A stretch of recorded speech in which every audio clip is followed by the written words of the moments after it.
Welcome back guys. ಇದಾಗಿದೆ part 2 of 12 letters ಡ್ರಾಮಾದು. ಕಳೆದ ಪಾರ್ಟನ್ನ ನೋಡಿಲ್ಲ ಅಂದ್ರೆ ನೋಡ್ಕೊಂಡ್ ಬನ್ನಿ. ಮತ್ತೆ ಕಳೆದ ಪಾರ್ಟ್ ನ ಎಂಡಿಂಗ್ ಅಲ್ಲಿ ನಾವು ಯಾಂಗ್ ನ ಸ್ಟೋರಿಯನ್ನ ನೋಡಿದ್ವಿ. ಹೇಗೆ ಅವಳ ತಾಯಿ ಸತ್ ಮೇಲೆ ತಂದೆ ತುಂಬಾನೇ ಕೆಟ್ಟ ಬಿಹೇವಿಯರ್ ಅಲ್ಲಿ ಗ್ಯಾಂಬ್ಲಿಂಗ್ ಎಲ್ಲ ಶುರು ಹಚ್ಕೊಂಡಿದ್ದ ಮತ್ತೆ ಇವಳಿಗೆ ಹೊಡಿತಿದ್ದ. ಈ ಒಂದು ಕಾರಣಕ್ಕೇನೆ ಇವಳ ಅಜ್ಜಿ ಅಂತೂ ಸಾಯೋದಕ್ಕಿಂತ ಮುಂಚೆ ಆಸ್ತಿಯನ್ನ ಇವಳ ಹೆಸರಿಗೆ ಬರ್ದಿದ್ಲು. ಆದ್ರೆ ಯಾಂಗ್ ಹತ್ರ ಹಣ ಇರೋ ಕಾರಣ ಅವಳ ತಂದೆ ಪುನಃ ಬಂದು ಕಿರಿಕಿರಿ ಮಾಡ್ತಿದ್ದ. ಸೊ ಮುಂದೆ ಏನಾಗುತ್ತೆ ನೋಡೋಣ ಬನ್ನಿ. ಅದಕ್ಕಿಂತ ಮುಂಚೆ ಚಾನಲ್ ಗೆ ಸಬರಾಗಿದ್ರೆ ಸಬ್ಸ್ಕ್ರೈಬ್ ಮಾಡಿ, ವಿಡಿಯೋಗೊಂದು ಲೈಕ್ ಮಾಡಿ. ಯಾಕಂದ್ರೆ ತುಂಬಾ ಜನ ಸಬ್ಸ್ಕ್ರೈಬೇ ಮಾಡಿಲ್ಲ ಗುರು, ದಯವಿಟ್ಟು ಒಂದು ಸಹಾಯ ಮಾಡಿ. ಸೊ ಬನ್ನಿ ಈ ಕಥೆಯನ್ನ ಕಂಟಿನ್ಯೂ ಮಾಡೋಣ. ಇಲ್ಲಿ ನೋಡ್ತೀವಿ ಸುನ್ ಅವನ ಸ್ಟೋರಿಯನ್ನ ಹೇಳ್ತಾನೆ. ಅವರ ಬಾಲ್ಯದ ಟೈಮ್ ಅಲ್ಲಿ ಸಡನ್ ಆಗಿ ಅವನ ತಂದೆ ಕಾಣೆಯಾಗಿದ್ರಂತೆ. ಹೀಗಾಗಿ ಅವನ ತಾಯಿ ಕೂಡ ಬಿಟ್ಟು ಹೋಗಿದ್ಲು. ಹೀಗಾಗಿ ಅವನ ಕಂಪ್ಲೀಟ್ ಜೀವನವನ್ನ ಅನಾಥಾಶ್ರಮದಲ್ಲಿ ಕಳಿಬೇಕಾಯ್ತು. ಅನಾಥಾಶ್ರಮದಲ್ಲಿ ಮಕ್ಕಳೆಲ್ಲ ಕಿರಿಕಿರಿ ಮಾಡ್ತಿದ್ರಂತೆ. ಹಾಗಾಗಿ ಅವನು ಜಗಳ ಮಾಡೋದಕ್ಕೆ ಶುರು ಮಾಡಿದ್ದ. ಸೊ ಅಲ್ಲಿಂದ ಏನೋ ದೊಡ್ಡ ಇನ್ಸಿಡೆಂಟ್ ಆಗಿ ಅವನನ್ನ ಜೈಲಿಗೆ ಕೂಡ ಹಾಕಿದ್ರು. ಆದ್ರೆ ಯಾವಾಗ ಅವನು ಜೈಲಿಂದ ಹೊರಗಡೆ ಬಂದ ಅವನಿಗೆ ಡಾಂಗ್ ಸಿಕ್ಕಿದ್ದ. ಹೀಗೆ ಅವರೆಲ್ಲ ಫ್ರೆಂಡ್ಸ್ ಆದ್ರು. ಹಾಗೇನೆ ಒಂದು ಗುಂಪನ್ನ ಕಟ್ಟಿದ್ರು. ಹೀಗೆ ಚುನ್ ಮತ್ತೆ ಯಾಂಗ್ ತಮ್ಮ ಕಥೆಗಳನ್ನ ಹೇಳ್ತಾ ಎಂಜಾಯ್ ಮಾಡ್ತಿರ್ತಾರೆ ಲೈಫ್ ಅನ್ನ. ಹೀಗೇನೆ ಸಮಯ ಕಳೆಯುತ್ತೆ. ಕೊನೆಗೂ ಲೆಟರ್ ಅಲ್ಲಿ ಬರ್ದಿರೋ ಹಾಗೆ ಸೆಪ್ಟೆಂಬರ್ ಅಲ್ಲಿ ಸೈಕ್ಲೋನ್ ಆಗೋದ್ರಲ್ಲಿದೆ ಅಂತ ಬರ್ದಿತ್ತು. ಹಾಗಾಗಿ ಅದನ್ನ ನೋಡೋದಕ್ಕೆ ಬೀಚ್ ನ ಬದಿಗೆ ಬರ್ತಾರೆ. ಮತ್ತೆ ನಿಜವಾಗ್ಲೂ ಇಲ್ಲಿ ಆ ಪತ್ರದಲ್ಲಿ ಬರ್ದ ಹಾಗೇನೆ ಬಿರುಗಾಳಿ ಬರ್ತಾ ಇದೆ. ಸೊ ಇದನ್ನೆಲ್ಲ ನೋಡಿ ವಿಚಿತ್ರ ಅನ್ಸಿ ಇಲ್ಲಿ ಚುನ್ ಮತ್ತೆ ಯಾಂಗ್ ಲೆಟರ್ ಬರೀತಾರೆ. ನಿಜವಾಗ್ಲೂ ನೀವು ಹೇಳಿರೋ ಪ್ರಕಾರನೇ ಸೈಕ್ಲೋನ್ ಬಂದಿದೆ. ಮತ್ತೆ ನಿಮ್ಮ ಹೆಸರು ಯು ಅಂತ ಹಾಕಿದೀರಾ, ನೀವ್ ಯಾರು ಅಂತ ನಮ್ಗೆ ಗೊತ್ತಿಲ್ಲ ಅಂತ. ಇನ್ನೊಂದು ಕಡೆ ಯುಗೆ ಕೂಡ ಈ ಲೆಟರ್ ಸಿಗುತ್ತೆ ಅಂಚೆ ಪೆಟ್ಟಿಗೆಯಲ್ಲಿ. ಮತ್ತೆ ಓದಿದಾಗ ಶಾಕ್ ಆಗುತ್ತೆ. ಈ ಸಲ ಲೆಟರ್ ಅನ್ನು ಓದಿದಾಗ ಯುನ ಬಳಿದಂತ ಚಾಂಗ್ ನಿಗೆ ಕನ್ಫ್ಯೂಸ್ ಆಗುತ್ತೆ. ಇದಂತೂ ರೈಟಿಂಗ್ ತನ್ನ ತಾಯಿ ಯಾಂಗ್ ನದ್ದು ಅಂತ. ಹಾಗಾಗಿ ಎಮೋಷನಲ್ ಆಗಿ ಏನೋ ಒಂದು ಲೆಟರ್ ನ ಬರ್ದು ಅಂಚೆ ಪೆಟ್ಟಿಗೆಗೆ ಹಾಕ್ಬಿಡ್ತಾನೆ. ಇದಾದ್ಮೇಲೆ ಯುನ ಬಳಿಗೆ ಬಂದು ಹೇಳ್ತಾನೆ ನಂಗೆ ಯಾಂಗ್ ನ ವಿಷಯ ಗೊತ್ತಾಯ್ತು ಅಂತ. ಮತ್ತೆ ಅಲ್ಲಿ ನಾವು ಫ್ಲಾಶ್ ಬ್ಯಾಕ್ ಅನ್ನ ನೋಡ್ತೀವಿ. ಇಲ್ಲಿ ಯಾಂಗ್ ನೋಡ್ಬೋದು ಸಣ್ಣ ಮಗು. ಅಂಡ್ ಅವಳು ಸಣ್ಣ ಇರುವಾಗ ಅವಳ ತಂದೆ ಅಂತೂ ಕಿರಿಕಿರಿ ಮಾಡ್ತಿದ್ದ. ನಿಮ್ಗೆ ಗೊತ್ತಿರೋ ಹಾಗೆ ಅವನು ತುಂಬಾನೇ ಹೊಡಿತಿದ್ದ ಅವಳ ತಾಯಿಗೆ. ಮತ್ತೆ ಅವಳು ಪ್ರತಿದಿನ ಹೇಳ್ತಿದ್ಲು ನಿನ್ನ ಮೀಟ್ ಆಗೋದಕ್ಕೆ ಯಾವಾಗ್ಲೂ ಸ್ಕೂಲ್ ನ ಹೊರಗಡೆ ನಿಂತಿರ್ತೀನಿ ಅಂತ. ಮತ್ತೆ ಒಂದು ಲೈನ್ ಅನ್ನು ಕೂಡ ಹೇಳ್ತಾಳೆ, ರೈಸ್ ಕೇಕ್ ಶಹಾವೋ ಸಿಟಿ ಅಂತ. ಅಂದ್ರೆ ಈ ಲೈನ್ ಅಲ್ಲೇ ಏನೋ ಒಂದು ಸೀಕ್ರೆಟ್ ಇದೆ. ಸೊ ಈ ಒಂದು ವಿಷಯದ ಬಗ್ಗೆ ಇಲ್ಲಿ ಚಾಂಗ್ ನಿಗೆ ಗೊತ್ತಾದ ಕಾರಣ ಆ ಒಂದು ಸಿಟಿಗೆ ಬಂದಿರ್ತಾರೆ. ಮತ್ತೆ ಅಲ್ಲಿ ಪೊಲೀಸ್ ಆಫೀಸರ್ ಹೇಳ್ತಾರೆ ಇಲ್ಲಿ ಒಂದು ಡೆಡ್ ಬಾಡಿ ಸಿಕ್ಕಿದೆ ಅಂತ. ಮತ್ತೆ ಅದು ಯಾಂಗ್ ನದೇ ಆಗಿತ್ತಂತೆ. ಹಾಗಾಗಿ ಇವನ ಬಳಿ ಬಂದು ಚಾಂಗ್ ಹೇಳ್ತಾನೆ ಇದಕ್ಕೆಲ್ಲ ಕಾರಣ ನಿನ್ನ ತಂದೆ ಅಂತ. ಯಾಕಂದ್ರೆ ಅವ್ರು ಆಕ್ಚುಲಿ ಕಾರಲ್ಲಿ ಹೋಗ್ತಿದ್ರಂತೆ. ಮತ್ತೆ ಆ ವ್ಯಕ್ತಿ ಕಾಣೆ ಆಗಿದ್ರಂತೆ. ಅಂಡ್ ಇವಳ ತಂದೆ ಕೂಡ ಕಾಣೆ ಆಗಿದ್ದಾನೆ. ಸೊ ಇಲ್ಲಿ ಜಗಳ ಆಗುತ್ತೆ. ಇದನ್ನೆಲ್ಲ ಕೇಳಿ ಇವಳಿಗೆ ತುಂಬಾನೇ ಬೇಜಾರಾಗುತ್ತೆ. ಜೋರಾಗಿ ಕೂಗ್ತಾ ಇರ್ತಾಳೆ. ಮತ್ತೆ ತನ್ನ ತಂದೆಗೆ ಕಾಲ್ ಮಾಡೋದಕ್ಕೆ ಟ್ರೈ ಮಾಡ್ತಾನೆ ಇರ್ತಾಳೆ ಪುನಃ. ಅಂಡ್ ಅದೇ ಟೈಮ್ಗೆ ಆಫೀಸರ್ ಬಂದು ಒಂದು ಫೋಟೋವನ್ನ ತೋರಿಸ್ತಾನೆ. ಸೊ ಇದ್ರ ಬಗ್ಗೆ ಅವನು ಚೆಕ್ಔಟ್ ಮಾಡೋದಕ್ಕೆ ಕರೀತಾನೆ. ಇಲ್ಲಿ ಆಫೀಸರ್ ಹೇಳ್ತಾನೆ ಈ ಫೋಟೋವನ್ನ ಕರೆಕ್ಟ್ ಆಗಿ ಗಮನಿಸು. ಇಲ್ಲಿ ಯಾಂಗ್ ನ ಪಕ್ಕದಲ್ಲಿ ಯಾರೋ ಕೂತಿದ್ದಾನೆ. ಇವನು ಯಾರು ಅಂತ ನಿಂಗೆ ಗೊತ್ತಿದ್ಯಾ? ಮೋಸ್ಟ್ಲಿ ಅವನು ನಿನ್ನ ಡ್ಯಾಡ್ ಅಲ್ವಾ? ಇದಕ್ಕೆ ಯು ಹೇಳ್ತಾಳೆ ಈ ವ್ಯಕ್ತಿ ಅಂತ ನನಗೆ ಗೊತ್ತೇ ಇಲ್ಲ ಅಂತ. ಯಾಕಂದ್ರೆ ಅದು ಬ್ಲರ್ ಆಗಿದೆ. ಮತ್ತೆ ಇವಳ ತಂದೆಯ ಬಗ್ಗೆ ಇವಳ ಹತ್ರ ಪ್ರೂಫ್ ಅಂತ ಯಾವುದು ಕೂಡ ಇಲ್ಲ. ಅವನು ಫೇಕ್ ಐಡಿಯಾನ ಯೂಸ್ ಮಾಡ್ತಿದ್ದ. ಮತ್ತೆ ಇವಳಿಗೆ ತಾಯಿ ಅಂತೂ ಮೊದ್ಲೇ ಇಲ್ಲ. ಅವಳು ತನ್ನ ಅಜ್ಜಿಯ ಮನೆಯಲ್ಲಿ ಇದ್ಲಂತ. ಇವಳ ತಂದೆ ಬಗ್ಗೆ ಹೇಳೋದಾದ್ರೆ ಅವನೊಬ್ಬ ಟ್ರಕ್ ಡ್ರೈವರ್. ಅವಳು ಕೇವಲ ಬಾಲ್ಯದ ಟೈಮ್ ಅಲ್ಲಿ ಮಾತ್ರ ನೋಡಿದ್ಲಂತ. ಆದ್ರೆ ಅವಳಿಗೆ ಕನ್ಫರ್ಮ್ ಕೂಡ ಇಲ್ಲ ಅವಳು ಡ್ಯಾಡ್ ಅಂತ ಹೇಳಿ ಯಾರ ಜೊತೆ ಇದ್ಲು ಅಂತ. ಮತ್ತೆ ಇಲ್ಲಿಗೆನೆ ಸೀನ್ ಶಿಫ್ಟ್ ಆಗುತ್ತೆ 1991 ಗೆ. ಯಾಂಗ್ ಇಲ್ಲಿ ಚುನ್ನ ಜೊತೆಗೆ ಪ್ಲಾನ್ ಮಾಡ್ತಾಳೆ. ಅದೇನಂದ್ರೆ ಆಸ್ತಿ ಪತ್ರ ಇತ್ತು ತಾನೆ ಅವಳ ಬಳಿ, ಅದನ್ನ ತನ್ನ ತಂದೆಗೆ ಕೊಡ್ತಾಳೆ. ಮತ್ತೆ ಅದ್ರ ಬದಲಾಗಿ ಯಾವ್ದೆಲ್ಲ ಲೋನ್ ಕೊಡೋದಕ್ಕೆ ಬಾಕಿ ಇದೆ ಅದನ್ನ ಇವ್ರು ಕೊಡ್ಬೇಕಂತೆ. ಈ ಒಂದು ಅಗ್ರಿಮೆಂಟ್ ಅನ್ನ ನೋಡಿ 100 ಸಲ ಥಿಂಕ್ ಮಾಡ್ತಾನೆ. ಆದ್ಮೇಲೆ ಸೈನ್ ಮಾಡಿ ಬಿಡ್ತಾನೆ. ಹೀಗೆ ಪೂರ್ತಿ ಆಸ್ತಿಯನ್ನು ಅವನ ಹೆಸರಿಗೆ ಬರ್ದಾಗಿದೆ. ಮತ್ತೆ ಅವಳ ಹತ್ರ ಏನೆಲ್ಲ ಐಟಮ್ಸ್ ಇತ್ತು ಎಲ್ಲವನ್ನ ಹಿಡ್ಕೊಂಡು ಸಣ್ಣ ಮನೆಗೆ ಬರ್ತಾಳೆ ಬದುಕೋದಕ್ಕೆ. ನೆಕ್ಸ್ಟ್ ನಾವು ಶಾಪ್ ಓನರ್ ಅನ್ನ ನೋಡ್ತೀವಿ. ಅವರ ಮಗ ಅಂತೂ ಅಂಚೆ ಪೆಟ್ಟಿಗೆಯಿಂದ ಕೆಲವೊಂದು ಪೋಸ್ಟ್ ಕಾರ್ಡ್ಸ್ ಅನ್ನ ತೆಗಿತಾನೆ. ಈ ಎಲ್ಲ ಲೆಟರ್ಸ್ ಅನ್ನ ಬದಿಯಲ್ಲಿ ಇಟ್ಬಿಡ್ತಾರೆ. ಅಂಡ್ ಅದೇ ಜಾಗದಲ್ಲಿ ಶಾನ್ ಕೂಡ ಕಾಣ್ತಾನೆ. ಇವನು ಉತ್ಸನ್ಗೆ ಡ್ರೆಸ್ ಅನ್ನ ಖರೀದಿ ಮಾಡೋದಕ್ಕೆ ಬಂದಿದ್ದಾನೆ. ಮತ್ತೆ ಯಾಂಗ್ನಿಗೆ ಕೂಡ ಒಂದು ಡ್ರೆಸ್ ಅನ್ನ ಖರೀದಿ ಮಾಡ್ತಾನೆ. ನೋಡೋದಕ್ಕೆ ತುಂಬಾನೇ ಕ್ಯೂಟ್ ಆಗಿ ಕಾಣಿಸಿದಾಳೆ. ಅಂಡ್ ಅದೇ ದಿನ ಡಾಂಗ್ ನ ಶಾಪ್ ಕೂಡ ಓಪನಿಂಗ್ ಮಾಡ್ತಾರೆ. ಆದ್ರೆ ಅದೇ ಟೈಮ್ಗೆ ಇವನ ಬಾಸ್ ಕೂಡ ಅಲ್ಲಿಗೆ ಬರ್ತಾನೆ. ಆದ್ರೆ ಅವನಂತೂ ಬಂದು ಜಗಳನೆ ಮಾಡ್ತಿದ್ದಾನೆ. ಇವತ್ತಿನಿಂದ ಈ ಶಾಪ್ ನನ್ನದೇ, ನೀನಂತೂ ನನ್ಗೆ ಹಣ ಕೊಡ್ಲಿಲ್ಲ, ಮತ್ತೆ ನಿನ್ನ ನಾನು ಕೇರ್ ಮಾಡೋದಿಲ್ಲ ಅಂತ. ಈ ರೀತಿ ಎಲ್ಲ ಡಾಂಗ್ ನ ಬಗ್ಗೆ ಮರ್ಯಾದೆ ತೆಗಿತಾ ಇರುವಾಗ ಚುನ್ ಮತ್ತೆ ಇವನಿಗೆ ತುಂಬಾನೇ ಕೋಪ ಬರುತ್ತೆ. ಫೈಟಿಂಗ್ ಅಂತ ರೆಡಿ ಆಗ್ತಾರೆ. ಆದ್ರೆ ಡಾಂಗ್ ಇಲ್ಲಿ ಸ್ಟಾಪ್ ಮಾಡ್ತಾನೆ. ಇನ್ನೊಂದು ಕಡೆ ಯಾಂಗ್ ನಿಗೆ ಶಾಪ್ ಅಲ್ಲಿ ಲೆಟರ್ ಸಿಗುತ್ತೆ. ಬಟ್ ಈ ಸಲ ಲೆಟರ್ ಅನ್ನ ಓದಿ ತುಂಬಾನೇ ಶಾಕ್ ಆಗ್ಬಿಡ್ತಾಳೆ. ಇನ್ನೊಂದು ಕಡೆ 2026 ಇವನ ಫ್ರೆಂಡ್ ಅನ್ನ ಅಂಚೆ ಪೆಟ್ಟಿಗೆಯಲ್ಲಿ ಲೆಟರ್ ಅನ್ನ ಚೆಕ್ ಮಾಡೋದಕ್ಕೆ ಕಳ್ಸಿರ್ತಾಳೆ. ಯಾಕಂದ್ರೆ ಎಲ್ಲ ವಿಷಯ ಅವಳು ಹೇಳಿರ್ತಾಳೆ. ಅವಳ ಹೆಸರು ಮೇ ಅಂತ.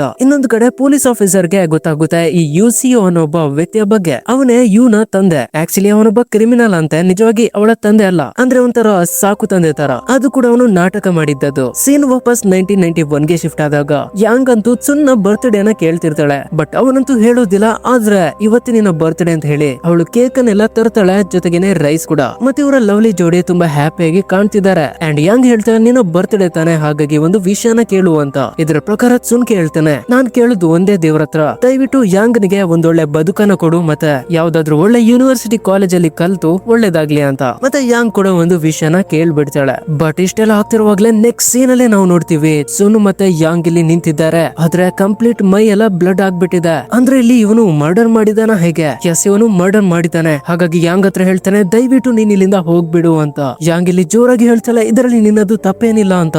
ಆದ್ರೂ ಕೂಡ ನೀನ್ ಇಲ್ಲಿಂದ ಹೋಗು ಅಂತ ಹೇಳಿ ಸುನ್ ಶರಣಾಗ್ಬಿಡ್ತಾನೆ ತಾನೇ ಜೈಲಿಗೆ ಹೋಗೋದಕ್ಕೆ. ಸೊ ಪೊಲೀಸ್ ಸ್ಟೇಷನ್ ಗೆ ಬಂದು ಹೇಳ್ಬಿಡ್ತಾನೆ, ನಾನು ಕೊಲೆ ಮಾಡಿದ್ದೀನಿ ಅಂತ. ಆದ್ರೆ ಪೊಲೀಸ್ ಆಫೀಸರ್ ಹತ್ರ ಯಾಂಗ್ ಬಂದು ಹೇಳ್ತಾಳೆ, ಇವನು ಕೊಲೆ ಮಾಡ್ಲಿಲ್ಲ, ಅವನನ್ನ ಬಿಟ್ಬಿಡಿ ಅಂತ.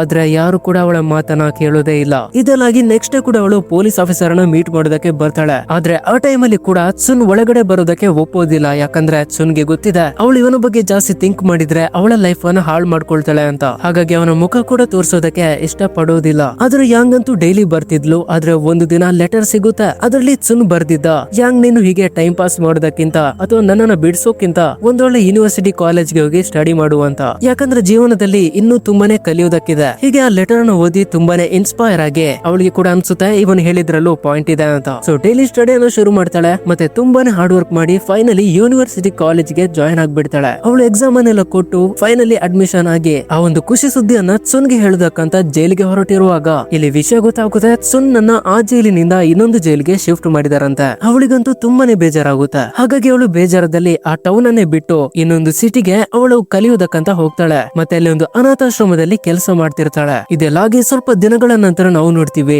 ಶಾನ್ ಕೂಡ ಮೀಟ್ ಆಗೋದಕ್ಕೆ ಬಂದಿರ್ತಾನೆ ಯಾಂಗ್ ನನ್ನ. ಶಾನ್ ಇಲ್ಲಿ ಹೇಳ್ತಾನೆ ಸುನ್ ಒಂದು ರೋಗದಿಂದ ಸತ್ ಬಿಟ್ಟಿದ್ದಾನೆ ಅಂತ. ಯಾಂಗ್ ಗೆ ನಂಬೋಕೆ ಕೂಡ ಆಗ್ತಿಲ್ಲ ಇದು ಸತ್ಯನಾ ಅಂತ. ಆದ್ರೆ ಶಾಂಗ್ ಹೇಳ್ತಾನೆ, ನೀನ್ ಇದನ್ನ ನಂಬಲೇಬೇಕು. ಮತ್ತೆ ಈ ಒಂದು ಪತ್ರವನ್ನ ಕೊಡ್ತಾನೆ. ಇದರಲ್ಲಿ ಒಂದು ಲೊಕೇಶನ್ ಇತ್ತು, ಆ ಜಾಗದಲ್ಲೇ ಅವನ ಹೆಣವನ್ನ ಹೂತಾಕಿದಾರಂತೆ. ಮತ್ತೆ ಇದರ ಪ್ರಕಾರ ಆ ಲೊಕೇಶನ್ ಗೆ ಹೋದಾಗ ಯಾಂಗ್ ನದ್ದು ಕಂಪ್ಲೀಟ್ ಹಾರ್ಟ್ ಬ್ರೇಕ್ ಆಗುತ್ತೆ. ಯಾಂಗ್ ನಿಗೆ ಅನ್ಸೋಕೆ ಶುರು ಆಗುತ್ತೆ, ನಾನು ಯಾರ ಕಾರಣದಿಂದ ಇಷ್ಟು ಸಮಯ ಬದುಕಿದ್ನೋ ಅವನೇ ಈಗ ಬದುಕಿಲ್ಲ ಅಂದ್ರೆ ನಾನು ಬದುಕಿ ಏನ್ ಪ್ರಯೋಜನ ಅಂತ. ಹಾಗಾಗಿ ಅವಳು ಮುಳುಗಿ ಸಾಯ್ಬೇಕು ಅಂತ ಅನ್ಸ್ಕೊಂಡು ಸೀದಾ ಸಾಯೋದಕ್ಕಂತ ಹೊರಡ್ತಾಳೆ. ಬಟ್ ಸಾಯೋ ಕೊನೆ ಕ್ಷಣದಲ್ಲಿ ಅವಳಿಗೆ ಸುನ್ನ ಮಾತುಗಳು ನೆನಪು ಬರುತ್ತವೆ. ಹೀಗಾಗಿ ಹೇಗೇನೋ ಬಚಾವ್ ಆಗ್ಬಿಟ್ಲು ಅಲ್ಲಿ. ಮತ್ತೆ ಅವಳು ಬಿದ್ದ ಜಾಗದಲ್ಲಿ ಕುಕಿ ಬಾಕ್ಸ್ ಸಿಗುತ್ತೆ. ಆಕ್ಚುಲಿ ಅದು ಅವನು ಕೊಟ್ಟಿದ್ದಂತ ಗಿಫ್ಟ್ ಆಗಿತ್ತು. ಈಗ ಸೀನ್ ಶಿಫ್ಟ್ ಆಗುತ್ತೆ 2005ಕ್ಕೆ. ಇಲ್ಲಿ ಆಕ್ಚುಲಿ ಏನಾಗಿತ್ತು ಅಂತ ತೋರಿಸ್ತಾರೆ. ಸುನ್ನನ್ನ ಜೈಲಿಂದ ಬಿಟ್ಟಿದ್ರು. ಅವನು ತನ್ನ ಎಲ್ಲ ಐಟಮ್ ಅನ್ನ ಪ್ಯಾಕ್ ಮಾಡಿ ಅವಳು ಕೊಟ್ಟಿದ್ದಂತ ಲೆಟರ್ ಅನ್ನ ಓದ್ತಾನೆ. ಅದರಲ್ಲಿ ಬರ್ದಿದ್ಲು, ನಂಗೆ ಯೂನಿವರ್ಸಿಟಿಲಿ ಅಡ್ಮಿಷನ್ ಸಿಕ್ಕಿತ್ತು, ಮತ್ತೆ ಜೊತೆಗೇನೆ ಒಂದು ಕುಕಿ ಬಾಕ್ಸ್ ಅನ್ನು ಕೂಡ ಸೆಂಡ್ ಮಾಡಿದ್ಲು. ಅವನು ಆಲ್ಮೋಸ್ಟ್ ಓದಿಸಿರ್ತಾನೆ, ಆದ್ರೂ ಕೂಡ ಅದನ್ನ ಓದ್ತಾನೆ. ಸೊ ಈ ಎಲ್ಲ ವಿಷಯವನ್ನ ಕೇಳಿದಾಗ ಅವನ ಫ್ರೆಂಡ್ ಶಾನ್ ನ ಬಳಿಗೆ ಹೋಗ್ತಾನೆ. ಬಟ್ ಇಲ್ಲಿ ಇವನ ಗೆಳೆಯ ಶಾನ್ ಅಂತೂ ಮದುವೆ ಆಗಿ ಮಗು ಕೂಡ ಆಗಿದೆ. ಇದನ್ನ ನೋಡಿ ತುಂಬಾನೇ ಖುಷಿ ಆಗುತ್ತೆ ಸೊನ್ನಿಗೆ ಕೂಡ. ಶಾಂಗ್ ಹತ್ರ ಯಾಂಗ್ ನ ಬಗ್ಗೆ ಎಲ್ಲಾ ವಿಷಯವನ್ನು ಕೂಡ ಕೇಳ್ತಾನೆ. ಹಾಗೇನೆ ಮಾತಾಡ್ತಾ ಶಾಂಗ್ ಇವನಿಗೆ ಯಾಂಗ್ ನ ನಂಬರ್ ಕೂಡ ಕೊಡ್ತಾನೆ. ಈಗ ಕಾಲ ಅಂತೂ ತುಂಬಾನೇ ಚೇಂಜ್ ಆಗ್ಬಿಟ್ಟಿದೆ. ಅಂದ್ರೆ ಯಾಂಗ್ ಈಗ ಇವನು ಸತ್ತಿದಾನೆ ಅಂತ ಅನುಭವ ಆಗಿ ಎಷ್ಟೋ ವರ್ಷಗಳಾಯ್ತು ತಾನೆ. ಸೊ ಅವನು ಸತ್ತಿದಾನೆ ಅಂತ ಹೇಳಿದ ಜಾಗದಲ್ಲಿ ಪ್ರತಿ ವರ್ಷ ಅವನ ಬರ್ತ್ಡೇಗೆ ಕೇಕ್ ಅನ್ನ ಇಡ್ತಿದ್ಲಂತೆ. ಇವನಿಗೆ ಅದನ್ನ ಕೇಳಿ ತುಂಬಾನೇ ಬೇಜಾರಾಗುತ್ತೆ. ಅವನು ಬೇಕು ಅಂತಲೇ ಅವಾಯ್ಡ್ ಮಾಡ್ತಿದ್ದ ಮಾತಾಡೋದನ್ನ. ಸೊ ಫೈನಲಿ ಸಮಯ ಬಂದಿದೆ, ಯಾಂಗ್ ನಿಗೆ ಕಾಲ್ ಮಾಡ್ತಾನೆ. ಯಾಂಗ್ ಅಂತೂ ಕಂಪ್ಲೀಟ್ ಚೇಂಜ್ ಆಗ್ಬಿಟ್ಟಿದ್ದಾಳೆ. ಅವಳು ಕಾಲ್ ಅನ್ನ ಪಿಕ್ ಮಾಡಿದಾಗ ಅವಳ ಜೊತೆ ಯಾರೋ ಮಗುವಿನ ವಾಯ್ಸ್ ಕೂಡ ಕೇಳುತ್ತೆ. ಅಂಡ್ ಆ ಮಗು ಅಂತೂ ಅಮ್ಮ ಅಂತ ಹೇಳ್ತಿತ್ತು. By the way guys, clarity ಕೊಡೋದಾದ್ರೆ ಆ ಮಗು ಬೇರೆ ಯಾರಲ್ಲ, ಈಗ 2026 ಚಾಂಗ್ ಅಂತ ವ್ಯಕ್ತಿ ಇದಾನೆ ತಾನೆ ಅವನು. ಇದನ್ನೆಲ್ಲ ಅವನು ಕೇಳ್ಕೊಂಡು ತುಂಬಾನೇ ಬೇಜಾರಾಗುತ್ತೆ. ಮೋಸ್ಟ್ಲಿ ಅವಳಿಗೆ ಮದುವೆ ಕೂಡ ಆಗಿರ್ಬೋದು, ತೊಂದ್ರೆ ಇಲ್ಲ, ಹ್ಯಾಪಿ ಲೈಫ್ ಅನ್ನ ಕಳಿಲಿ ಅಂತ ಬೇಜಾರಲ್ಲಿ ಹೋಗ್ತಿರ್ತಾನೆ. ಹೀಗೆ ಟ್ರೈನ್ ಅಲ್ಲೆಲ್ಲ ಸುತ್ತಾಡಿ ಯುಸಿಹೋ ಅನ್ನೊಬ್ಬ ಅವನ ಫ್ರೆಂಡ್ ನ ಬಳಿಗೆ ಬರ್ತಾನೆ. ಬಟ್ ಇಲ್ಲಿ ನಾವು ನೋಡ್ತೀವಿ ಯುಸಿಹೋ ಅಂತೂ ಸತ್ ಬಿಟ್ಟಿದ್ದಾನೆ. ಬಟ್ ಅವನದೊಂದು ಮಗು ಇದೆ. ಇದು ಹೆಣ್ಣು ಮಗು ಮತ್ತೆ ಅಡಾಪ್ಟೆಡ್ ಮಗು. ಆ ಮಗು ಇವನನ್ನೇ ತಂದೆ ಅಂತ ಕರಿತಾ ಇತ್ತು. ಹಾಗಾಗಿ ಅವನಿಗೆ ಅನ್ಸುತ್ತೆ ಜೀವನದಲ್ಲಿ ಅಂತೂ ನಂಗೆ ಏನು ಮಾಡೋದಕ್ಕಾಗೋದಿಲ್ಲ, ಅಟ್ಲೀಸ್ಟ್ ಈ ಮಗುವಿಗೆ ತಂದೆ ಆಗಿರ್ತೀನಿ ಅಂತ. ಸೊ ತುಂಬಾ ಲೈಫ್ ಅಲ್ಲಿ ಸ್ಟ್ರಗಲ್ ಮಾಡಿ ಹಾರ್ಡ್ ವರ್ಕ್ ಮಾಡಿ ಈ ಮಗುವಿಗೆ ಎಜುಕೇಶನ್ ಅನ್ನ ಕೊಡ್ತಾನೆ. ಹೀಗೆ ದಿನಗಳು ಕಳಿತಾ ಇದ್ದು ಮತ್ತೆ ಫೈನಲಿ ಒಂದು ದಿನ ಸುನ್ನ ಬರ್ತ್ಡೇ ಆದಾಗ ಅವನು ಸತ್ತಿದ್ದಂತ ಒಂದು ಪ್ಲೇಸ್ ತರ ಮಾಡಿದ್ರಲ್ಲ ಆ ಜಾಗವನ್ನ ಗಮನಿಸ್ತಾನೆ. ಅಲ್ಲಿ ಯಾಂಗ್ ಕೂಡ ಬಂದಿದ್ಲು. ಪ್ರತಿ ಬರ್ತ್ಡೇಗೆ ಅವಳು ಅಲ್ಲಿಗೆ ಬಂದು ಕೇಕ್ ಅನ್ನ ಇಡ್ತಿದ್ಲು. ಸುನ್ ಇದನ್ನ ಕದ್ದು ಕೇಳಿಸ್ಕೊಳ್ತಾ ಇದ್ದ. ಯಾಂಗ್ ಇಲ್ಲಿ ಹೇಳ್ತಿದ್ಲು, ನಾನು ವಿಶ್ ಮಾಡ್ತಿದ್ದೀನಿ, ನೀನು ಸತ್ತಿದ್ರು ಕೂಡ ಸ್ವರ್ಗದಲ್ಲೇ ಒಳ್ಳೆ ಜೀವನವನ್ನ ಕಳಿ ಅಂತ. ಹೀಗೇನೆ ವರ್ಷಗಳು ಕಳೆಯುತ್ತೆ. ಪ್ರತಿ ವರ್ಷ ಹೋಗ್ತಾ ಇವನಂತೂ ಆಲ್ಮೋಸ್ಟ್ ಮುದುಕಾಗೋದೊಂದು ಬಾಕಿ. ವಯಸ್ಸು 50-60 ಆದ್ರೂ ಕೂಡ ಇವನು ಮಾತಾಡೋದಕ್ಕೂ ಟ್ರೈ ಮಾಡ್ಲಿಲ್ಲ. ಈಗ ವಾಪಸ್ ಸೀನ್ ಶಿಫ್ಟ್ ಆಗುತ್ತೆ 2026ಕ್ಕೆ. ಇಲ್ಲಿ ಚಾಂಗ್ ನಿಗೆ ಒಂದು ಕುಕಿಂಗ್ ಬಾಕ್ಸ್ ನಲ್ಲಿ ಲೆಟರ್ ಸಿಗುತ್ತೆ. ಮತ್ತೆ ಆ ಲೆಟರ್ ಅನ್ನು ಬರ್ದಿದ್ದು ಆಗಿರೋದು ಸುನ್. ಸೊ ಇದರಲ್ಲಿ ಒಂದು ಕ್ಲಾರಿಟಿ ಸಿಗುತ್ತೆ. ಹಾಗಾದ್ರೆ ಜೈಲಿನಲ್ಲಿದ್ದಂತ ಕೈದಿ ಹೆಸರು ಸುನ್ ಅಂತ. ಹಾಗಾಗಿ ಚಾಂಗ್ ಸೀದಾ ಬಂದು ಇವನ ಬಳಿಗೆ ಬಂದು ಕೊಡ್ತಾನೆ, ನಿನ್ನ ತಂದೆ ಹೆಸರು ಹಾಗಾದ್ರೆ ಸುನ್ ಅಂತಾನ ಅಂತ. ಇದನ್ನ ಕೇಳ್ದ ಯು ತುಂಬಾನೇ ಶಾಕ್ ಆಗ್ಬಿಡ್ತಾಳೆ. ಯಾಕಂದ್ರೆ ಅವಳು ಕರೆಕ್ಟ್ ಆಗಿ ಸುನ್ ಅನ್ನ ನೋಡ್ಲಿಲ್ಲ. ಎಜುಕೇಶನ್ ಎಲ್ಲ ಅವನೇ ಕೊಟ್ಟಿದ್ದದ್ದು. ಮತ್ತೆ ಅದೇ ಮಿಡ್ ನೈಟ್ ಅಲ್ಲಿ ಮೇಯ್ ಮತ್ತೆ ಗಾರ್ಡ್ ನಿಗೆ ಯಾಂಗ್ ನ ಇನ್ನೊಂದು ಲೆಟರ್ ಸಿಗುತ್ತೆ. ಮತ್ತೆ ಈ ವಿಷಯ ಗೊತ್ತಾದಾಗ ಫೋಟೋವನ್ನ ಸೆಂಡ್ ಮಾಡಿರ್ತಾಳೆ. ಇದರ ಪ್ರಕಾರ ಯು ಈ ಫೋಟೋವನ್ನ ಚಾಂಗ್ ನಿಗೆ ತೋರಿಸ್ತಾನೆ. ಮತ್ತೆ ಇವರು ಕೂಡ ಶಾಕ್ ಆಗ್ಬಿಡ್ತಾರೆ. ಯಾಕಂದ್ರೆ ಆ ಲೆಟರ್ ಅಲ್ಲಿ ಬರ್ದಿತ್ತು ರೈಸ್ ಕೇಕ್ ನ ಬಗ್ಗೆ. ಸ್ಟಾರ್ಟಿಂಗ್ ಇಂದ ಹೇಳ್ತಾ ಬರ್ತಿರುವಾಗ ಈ ರೈಸ್ ಕೇಕ್ ಅನ್ನೋದೇ ಒಂದು ಸೀಕ್ರೆಟ್ ಕೋಡ್ ಅಂತ ಹೇಳ್ಬೋದು. ಪ್ರತಿ ಸಲ ಬರ್ತ್ಡೇ ಆಗ್ತಿರುವಾಗ ಅವಳು ರೈಸ್ ಕೇಕ್ ಅನ್ನೇ ತರ್ತಾ ಇದ್ಲು. ಸೊ ಅದಕ್ಕೂ ಇದಕ್ಕೂ ಏನೋ ಒಂದು ಕನೆಕ್ಷನ್ ಇದೆ. ಅಂದ್ರೆ ಇವನ ತಂದೆಗೂ ಕೂಡ ಚಾಂಗ್ ನ ತಾಯಿಗೂ ಕೂಡ ಏನೋ ಕನೆಕ್ಷನ್ ಇದೆ ಅಂತ. ಹಾಗಾಗಿ ಇಲ್ಲಿ ಚಾಂಗ್ ಮತ್ತೆ ಯು ಸೇರಿ ಒಂದು ಲೆಟರ್ ಅನ್ನು ಬರೀತಾರೆ ಅಂಚೆ ಪೆಟ್ಟಿಗೆಗೆ ಹಾಕೋದಕ್ಕೆ. ಯಾಕಂದ್ರೆ ನಿಮ್ಗೆ ಗೊತ್ತಿರೋ ಹಾಗೆ 1991 ಅಲ್ಲಿ ಈಗ ಕೂಡ ಸುನ್ ಮತ್ತೆ ಯಾಂಗ್ ಬದುಕಿದ್ದಾರೆ. ಯಾಕಂದ್ರೆ ಇವರು ಒಂದ್ ವೇಳೆ ಭೂತಕಾಲವನ್ನು ಬದಲಾಯಿಸಿದ್ರೆ ಭವಿಷ್ಯ ಕೂಡ ಚೇಂಜ್ ಆಗುತ್ತೆ. ಸೊ ಅಂಚೆ ಪೆಟ್ಟಿಗೆಯಲ್ಲಿ ಬರ್ದು ಹಾಕಿರ್ತಾರೆ ಏನಂದ್ರೆ ಭವಿಷ್ಯ ಸರಿಯಾದ ರೀತಿಯಲ್ಲಿ ಬದಲಾಗಬೇಕಂದ್ರೆ ಸುನ್ನಿಂದ ಯಾಂಗ್ ದೂರ ಇರಬೇಕು ಅಂತ. ಅಂಡ್ ಈಗ 2026 ಅಲ್ಲಿ ಪೊಲೀಸ್ ಆಫೀಸರ್ ಹೇಳ್ತಾರೆ, ನಮ್ಗೆ ಇನ್ನು ಕೂಡ ಕ್ಲಿಯರ್ ಆಗಿ ಎವಿಡೆನ್ಸ್ ಸಿಕ್ಕಿದೆ. ಅದೊಂದು ದಿನ ಈ ಸುನ್ ಅನ್ನೋ ವ್ಯಕ್ತಿ ಜೈಲಿಗೆ ಹೋಗಿದ್ರು. ಅಂಡ್ ಅವರು ನಿನ್ನನ್ನ ತುಂಬಾನೇ ಚೆನ್ನಾಗಿ ಸಾಕಿದ್ರು ಕೂಡ. ಆದ್ರೆ ಅವನಿಗೆ ಯಾವ್ದೊಂದು ರೋಗ ಇತ್ತಂತೆ. ಆ ಕಾರಣದಿಂದ ಅವನು ಸತ್ ಬಿಟ್ಟ. ಆದ್ರೆ ಅವನು ಸಾಯೋದಕ್ಕಿಂತ ಮುಂಚೆ ಈ ಯು ಅನ್ನ ಬೇರೊಬ್ಬ ವ್ಯಕ್ತಿಗೆ ಜವಾಬ್ದಾರಿಯಾಗಿ ಕೊಟ್ಟಿದ್ದ. ಆದ್ರೆ ಅವನಂತೂ ಕೇರ್ಲೆಸ್ ಆಗಿ ನೋಡ್ಕೊಳ್ತಾ ಇದ್ದ. ಅಂಡ್ ಹಾಗೇನೆ ಸತ್ ಬಿಟ್ಟಿದ್ದ ಕೂಡ. ಇದನ್ನ ಕೇಳಿ ತುಂಬಾನೇ ಬೇಜಾರಾಗುತ್ತೆ ಇವಳಿಗೆ. ಯಾಕಂದ್ರೆ ಇಷ್ಟು ಸಮಯ ಯಾರನ್ನ ಅವಳು ಫಾದರ್ ಅಂತ ತಿಳ್ಕೊಂಡಿದ್ಲು, ಅವನು ನಿಜವಾಗಿ ಯಾರೋ ಬೇರೆ. ನಿಜವಾಗಿ ಸಾಕಿ ಸಲಹ ಇದ್ದ ತಂದೆ ಸುನ್ ಆಗಿದ್ದ. ಅಂಡ್ ಇನ್ನೊಂದು ಕಡೆ ಚಾಂಗ್ ಅಂತೂ ರಾತ್ರಿ ಇಡೀ ವೇಟ್ ಮಾಡ್ತಾನೆ ಲೆಟರ್ ಗೋಸ್ಕರ. ಅದೇ ಟೈಮ್ಗೆ ಮೊಬೈಲ್ ಅಲ್ಲಿ ಮೆಸೇಜ್ ಬರುತ್ತೆ. ನೋಡಿದ್ರೆ ಅವನಿಗೆ ಕೆಲವೊಂದು ಇನ್ಫಾರ್ಮೇಶನ್ ಸಿಕ್ಕಿರುತ್ತೆ. ಜೊತೆಗೇನೆ ಇನ್ನು ಕೂಡ ಗೊತ್ತಾಗುತ್ತೆ. ಅದೊಂದು ದಿನ ಸುನ್ ಜೈಲಲ್ಲಿ ಇದ್ದಾಗ ಯಾಂಗ್ ಕಾಲೇಜ್ ಡ್ರಾಪ್ ಮಾಡಿದ್ಲು. ನಿಮ್ಗೆ ಗೊತ್ತಿರೋ ಹಾಗೆ ಆ ವಿಷಯದಲ್ಲಿ ಗೊತ್ತಾಯ್ತು. ಅಂದ್ರೆ ಅದಾದ್ಮೇಲೆ ಯಾಂಗ್ ಯಾವ್ದು ಬೇರೆ ಜಾಗಕ್ಕೆ ಹೋಗಿದ್ಲಲ್ವಾ, ನಿಮ್ಗೆ ಗೊತ್ತಿರೋ ಹಾಗೆ. ಸೊ ಅಲ್ಲಿಗೆ ಹೋಗ್ಬೇಕು ಅಂತ ಹೇಳಿ ಲೊಕೇಶನ್ ಅನ್ನ ಚೇಂಜ್ ಮಾಡ್ಕೊಳ್ತಾರೆ. ಮತ್ತೆ ಇವನ ಜೊತೆ ಇವ್ ಕೂಡ ಬರ್ತಾಳೆ. ಸೊ ಫೈನಲಿ ಆ ಒಂದು ಲೊಕೇಶನ್ ಗೆ ತಲುಪಿದಾಗ ಅಲ್ಲಿನ ಟೀಚರ್ ಹತ್ರ ಕೇಳ್ತಾರೆ, ಅಂದ್ರೆ ಯಾಂಗ್ ನ ಬಗ್ಗೆ. ಆಗ ಇವ್ರು ಹೇಳ್ತಾರೆ, ಸುನ್ ಒಂದು ಮರ್ಡರ್ ಮಾಡಿದ್ದ ಆದ್ಮೇಲೆ ಅವಳು ಇಲ್ಲಿಗೆ ಬರ್ಬೇಕಾಯ್ತು ಅಂತೆಲ್ಲ ಗೊತ್ತಿತ್ತು. ಆದ್ರೆ ನಿಜವಾಗಿ ಆ ಒಂದು ಮರ್ಡರ್ ಕೇಸ್ ನಲ್ಲಿ ಇನ್ವಾಲ್ವ್ ಆಗಿದ್ದು ಯಾಂಗ್ ಆಗಿದ್ಲು. ಅವಳೇನೋ ಬೈ ಮಿಸ್ಟೇಕ್ ಆಗಿ ಕೊಲೆ ಮಾಡಿದ್ಲಂತೆ. ಆದ್ರೆ ಜೈಲಿಗೆ ಹೋದದ್ದು ಮಾತ್ರ ಸುನ್ ಆಗಿದ್ದ. ಇವಳಿಗೆ ಇಷ್ಟೇ ಅವಳ ಬಗ್ಗೆ ಗೊತ್ತಿರೋದಂತೆ. ಬೇರೆ ಇನ್ಫಾರ್ಮೇಶನ್ ನಿಮ್ಗೆ ಬೇಕಾಗಿದ್ರೆ ಶೆನ್ ಅನ್ನೋ ಒಬ್ಬ ವ್ಯಕ್ತಿ ಇದ್ದಾನೆ, ಅವನನ್ನ ಮೀಟ್ ಆಗಿ ಅಂತ ಹೇಳ್ತಾರೆ. ಅದೇ ಸುನ್ನ ಫ್ರೆಂಡ್ ಆಗಿದ್ದ. ಇಲ್ಲಿ ಚಾಂಗ್ ಹೇಳ್ತಾನೆ, ನಂಗೆ ಶೆನ್ ನಂಬರ್ ಸಿಗ್ಬಹುದಾ ಅಂತ. ಅದಕ್ಕೆ ಟೀಚರ್ ಹೇಳ್ತಾರೆ, ನಾನು ಮನೆಗೆ ಹೋದ್ಮೇಲೆ ನಿಮ್ಗೆ ಸೆಂಡ್ ಮಾಡ್ತೀನಿ ಅಂತ. ಈಗ ವಾಪಸ್ 1991 ಅಲ್ಲಿ ನೋಡ್ತೀವಿ. ಇಲ್ಲಿ ಸುನ್ ಮತ್ತೆ ಯಾಂಗ್ ನಿಗೆ ಲೆಟರ್ ಸಿಕ್ಕಿರುತ್ತೆ. ಅದರಲ್ಲಿ ಬರ್ದಿರುತ್ತೆ, ನಾವು ಫ್ಯೂಚರ್ ಇಂದ ನಿಮ್ಗೆ ಲೆಟರ್ ನ ಸೆಂಡ್ ಮಾಡ್ತಿದೀವಿ. ಹೌದು, ಮತ್ತೆ ನಾವು ನಿಮ್ಮ ಮಕ್ಕಳು ಅಂತ. ಸೊ ನಾವ್ ಹೇಳ್ತಿರೋದೇನಂದ್ರೆ ನೀವು ದಯವಿಟ್ಟು ಆದಷ್ಟು ಬೇರೆ ಬೇರೆ ಇರಿ ಅಂತ. ಇದನ್ನ ಥಿಂಕ್ ಮಾಡ್ತಾ ವಿಚಿತ್ರ ಕೂಡ ಅನ್ಸುತ್ತೆ. ಹಾಗೆ ಆಲೋಚನೆ ಕೂಡ ಮಾಡ್ತಾರೆ, ಹಾಗಾದ್ರೆ ಭವಿಷ್ಯದಲ್ಲಿ ಏನೋ ತಪ್ಪಾಗಿರ್ಬೋದು ಅಂತ. ಯಾಂಗ್ನಿಗೆ ಕೂಡ ಇದನ್ನ ಆಲೋಚನೆ ಕೂಡ ಮಾಡೋಕ್ ಆಗ್ತಿಲ್ಲ. ಅವಳ ಕೈಯಿಂದ ಕೊಲೆ ಎಲ್ಲ ಆಗ್ತಿತ್ತು ಅಂತ. ಆದ್ರೆ ಒಮ್ಮೆ ಅವಳು ಆಲೋಚನೆ ಮಾಡ್ತಾಳೆ ತನ್ನ ಬಾಲ್ಯದ ಟೈಮ್ ಅನ್ನ. ಅವಳ ತಾಯಿ ಒಂದು ಮಾತನ್ನ ಹೇಳಿದ್ಲು, ನಿಮ್ಗೆ ಗೊತ್ತಿರೋ ಹಾಗೆ ಅದೊಂದು ಸೀಕ್ರೆಟ್ ವರ್ಡ್ ಆಗಿತ್ತು ಕೂಡ. ಸೊ ಏನೋ ಒಂದು ವಿಚಿತ್ರ ಆಗ್ತಿದೆ ಅಂತ ಅವಳಿಗೆ ಕನ್ಫರ್ಮ್ ಆಗಿ ಅದನ್ನ ನಂಬ್ತಾಳೆ. ಮತ್ತೆ ಅದೇ ದಿನ ನಾವು ನೋಡ್ತೀವಿ, ಜೋರಾಗಿ ಮಳೆ ಕೂಡ ಬರ್ತಾ ಇತ್ತು. ಹಾಗಾಗಿ ಅವರು ಓಡ್ಕೊಂಡು ಎಲ್ಲ ಕ್ಲೀನಿಂಗ್ ಮಾಡ್ತಾ ಇರುವಾಗ್ಲೇ ನೆನಪಾಗುತ್ತೆ ಆ ಲೆಟರ್ ಬಾಕ್ಸ್ ನ ಬಳಿಗೆ ಹೋಗೋದಕ್ಕೆ. ಬಟ್ ಅಲ್ಲಿ ನೋಡಿದಾಗ ಲೆಟರ್ ಬಾಕ್ಸ್ ಕಾಣ್ತಾನೆ ಇಲ್ಲ. ಅವರು ಎಲ್ಲಾ ಕಡೆ ಸರ್ಚ್ ಮಾಡಿದ್ರು ಕೂಡ ಆ ಒಂದು ಅಂಚೆ ಪೆಟ್ಟಿಗೆ ಕಾಣ್ತಾನೆ ಇಲ್ಲ. ಇನ್ನೊಂದು ಕಡೆ ಡಾಂಗ್ ಕೂಡ ಅವನ ಶಾಪ್ ನಲ್ಲಿ ಎಷ್ಟು ಬಿಸ್ನೆಸ್ ಆಗದೆ ಇರೋ ಕಾರಣ